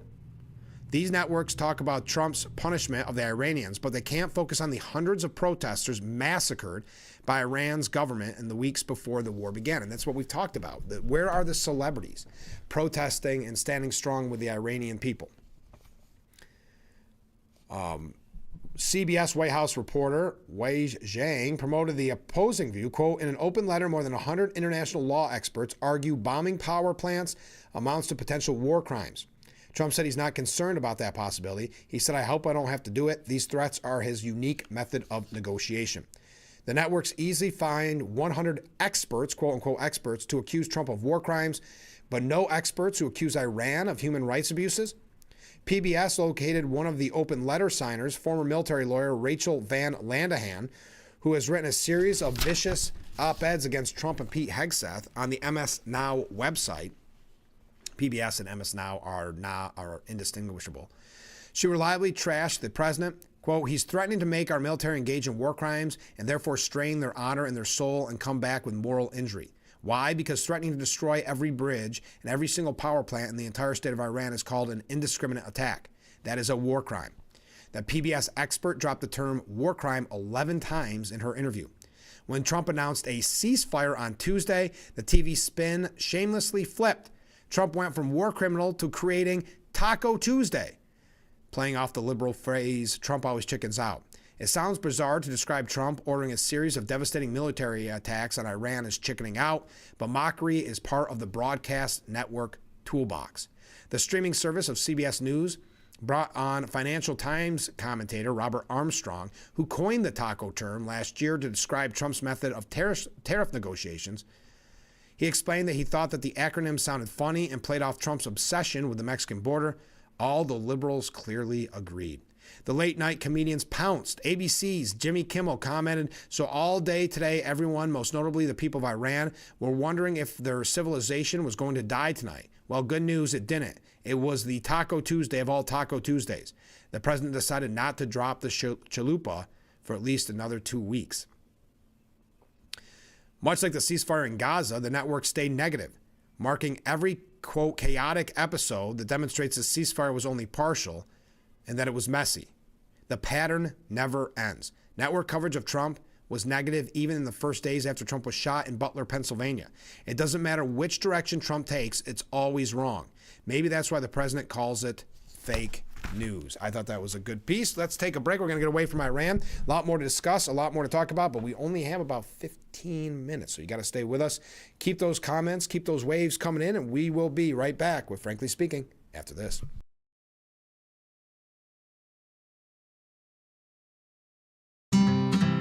Give kids time.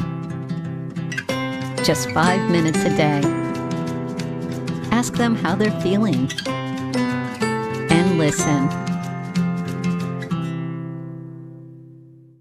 For our auto team! The best chicken wings? Ask Google! The best driving range? Ask Google! The best Jeep dealer? Ask Google! We did! Google reviews from customers rank Ferrario Jeep in Elmira the highest Jeep dealer in our area. If you don't see me, I can't save you any money. Check out the new Jeeps during our Declaration of Deals event. Visit Ferrario in Elmira or at Ferrario.com. Every millions fly with us at Allegiant because together we go places. We see old friends and try new things. We laugh. We really like to laugh. And reconnect. We remember. And we wander, which leads to wonder. From how we go to where we go to what we do when we get there, we go further together. Give kids time. Just 5 minutes a day. Ask them how they're feeling. And listen.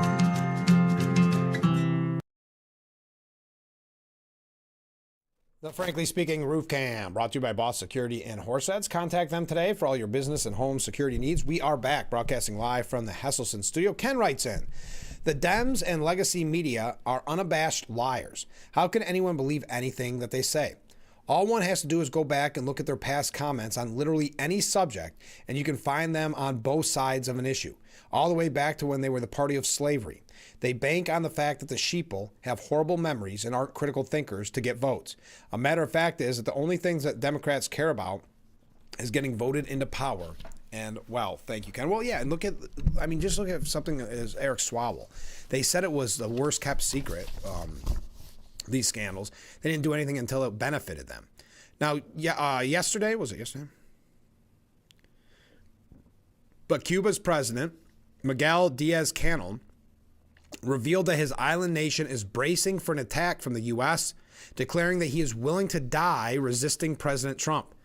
I don't think there would be any justification for the U.S. to launch a military aggression against Cuba or for the U.S. to undertake a surgical operation or the kidnapping of a president, Diaz-Canel told NBC's Meet the Press. Yes, he was on Meet the Press. If that happens, there will be fighting and there will be a struggle, and we will defend ourselves. And if we need to die, we'll die. Because as our national anthem says, dying for the homeland is to live. Now, the Trump administration has privately signaled to Cuba's communist government that Diaz-Canel must go, according to the New York Times. The president of Cuba saying, I have no fear. I'm willing to give my life for the revolution. I wouldn't like that to be the attitude of the U.S. government. Cuba has endured an increase in blackouts in recent weeks as concerns flare that its food supplies are running dangerously low. Experts have noted that many of those issues predated the blockade, but have acknowledged that it's only gotten worse since the U.S. cut off crude exports to Cuba. Quote, we have the accumulated effects of the blockades plus the effect of the tightening of the blockade, and now the effects are caused by the energy blockade. And I could say this responsibly to you, this is not the fault of the Cuban government. We conduct very self-critical analysis and assessments of our reality, and we're trying to constantly transform and change what we do in order to improve what we do. All right. Oh, did you see Marjorie Taylor Greene, by the way? She loves the attention. I know we talked about her quite extensively last week because she's been attacking Trump a lot lately. Well, she must miss remember, this is Marjorie Taylor Greene's whole life. Let's be honest. When she got in there, she was a firebrand, and she was so supportive of Trump that they would attack her. She got all the attention that she wanted, but it was negative attention. Now, by attacking Trump, she is getting the attention from those same people that hated her, getting the attention in the mainstream media. She was speaking to Politico, and Marjorie Taylor Greene predicts a GOP bloodbath in the midterms. I was so shocked by his statement, this meaning about Trump, of taking out an entire civilization of people. To me, that displayed a severe mental state. Green's very public fallout with the president underscores a deeper fracture inside the MAGA movement. Does it? Does it, though? I don't think that Marjorie Taylor Greene was ever a spokesperson for MAGA or for Republicans. In the special election to replace Greene this past week, Democrats cut deep into Republican margins in the ruby red seat. It was a sign, Greene said, that Georgia Senator Jon Ossoff, perhaps the most vulnerable Democrat senator, would be re-elected. As for her own political identity, Greene said she didn't know if she still considered herself a Republican. Quote, I'm definitely leaning more toward calling myself an independent. So would she ever run as a third-party candidate? For what? I have to be honest, I very much enjoy life out of politics. I can't even begin to answer that. However, I've always been critical of both sides. For me, it's just about being honest in what I see and places I see that are failures. And I took responsibility as a Republican member of Congress to call it out when our side, Republicans, were failing and we were in charge. Anyway, do we have to get any more on Marjorie Taylor Greene? But she predicts a GOP bloodbath, according to this interview with Politico. Now, one of the questions, where was it? I had it marked here. Would J.D. Vance make a better president than Trump at this point? I believe so, yes, she said. Is Trump still the leader of the MAGA movement? He claims that MAGA is whatever he says it is, so I don't associate with the new MAGA that he created once he became president. Given all the fractures that you're talking about, what do you think the outlook is for Republicans in the midterm this year? She said, I've been saying, I think I said it early in 2025, Republicans are going to get slaughtered in the midterms. I think right now it's definitely losing the House and potentially the Senate. This week, there was kind of a bellwether actually in your district. So yeah, remember, that's some news that we brought to you last week, that even though Democrats lost in that special election for Marjorie Taylor Greene's position, because remember, she ditched her constituents, even though they lost, that was still somehow a huge win for Democrats. I don't know how that works. We got a couple quick things we're going to get through before we wrap up today's edition, so get your comments in. We'll be right back.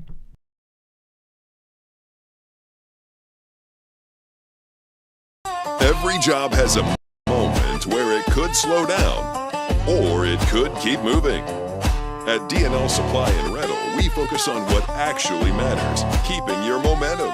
From emergency rentals to weekend projects, we make it easy, we make it fast, we make it right. Less downtime, because our team knows the job, has what you need, and gets it to you even on Saturdays. D&L, built for momentum. The tide isn't just a gentle ebb and flow. It's a mighty force of change. Just like the tide shapes our shorelines, we can shape our planet's future and protect the world's oceans from its biggest threats. Help us turn the tide. Join Oceania's wave of ocean advocates who are making a difference in the world.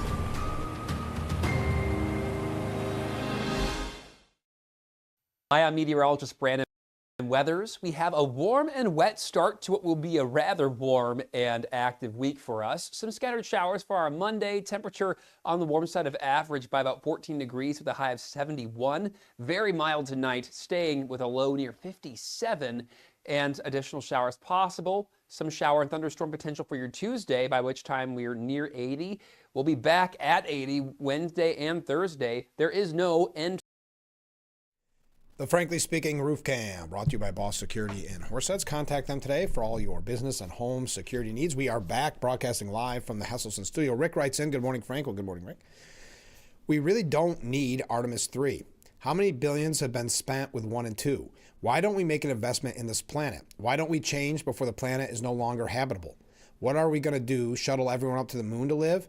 Glad the astronauts are back home safe, but let's stay here.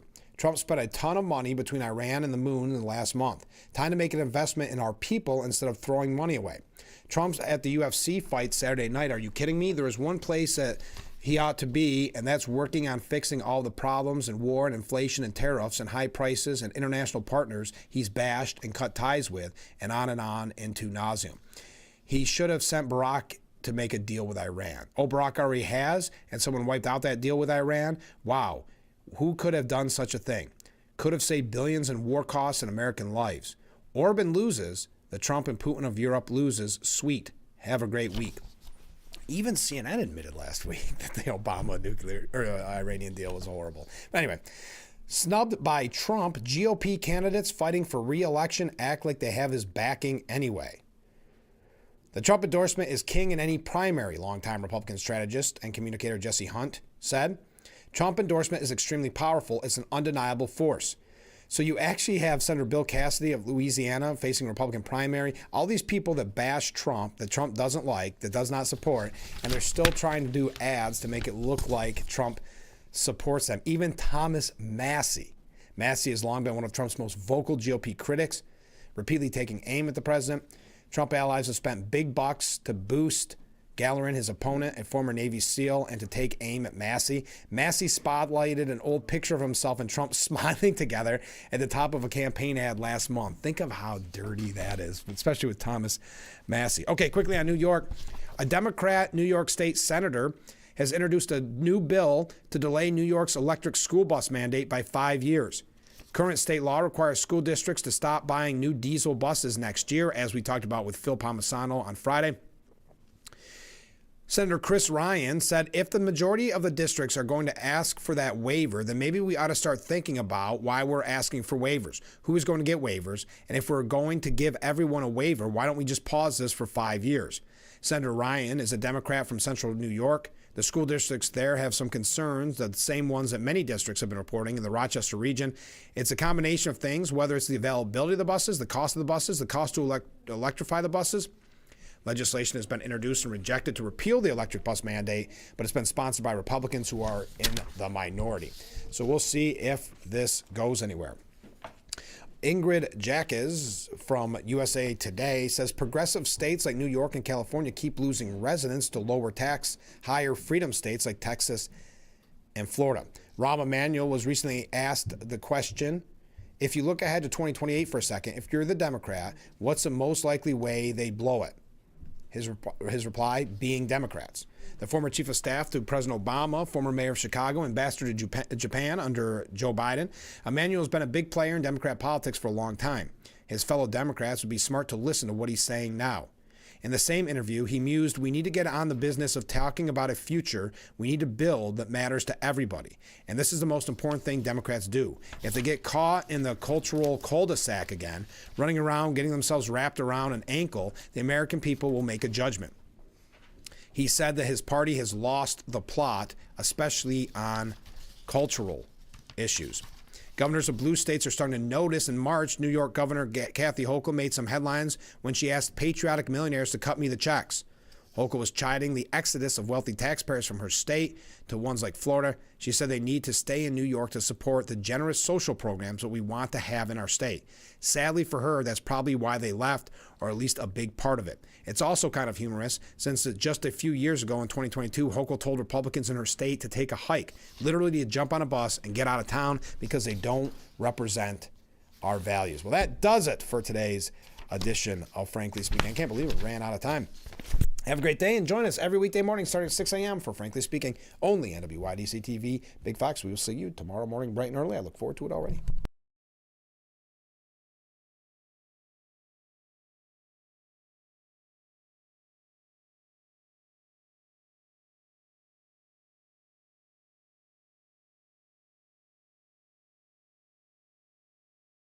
The only thing more American than apple pie and 4th of July is baseball. This year, WYDC is bringing you 25 New York Mets games free over the air this spring and summer. No fees and no subscription services. Just turn on WJKP 48.2 and grab a comfortable seat right at home to watch baseball history unfold. Make sure you don't miss a home run. And tune into WJKP 48.2 to watch the New York Mets this MLB season. Let's go Mets! For our auto team! The best chicken wings? Ask Google! The best driving range? Ask Google! The best Jeep dealer? Ask Google! We did! Google reviews from customers rank Ferrario Jeep in Elmira the highest Jeep dealer in our area.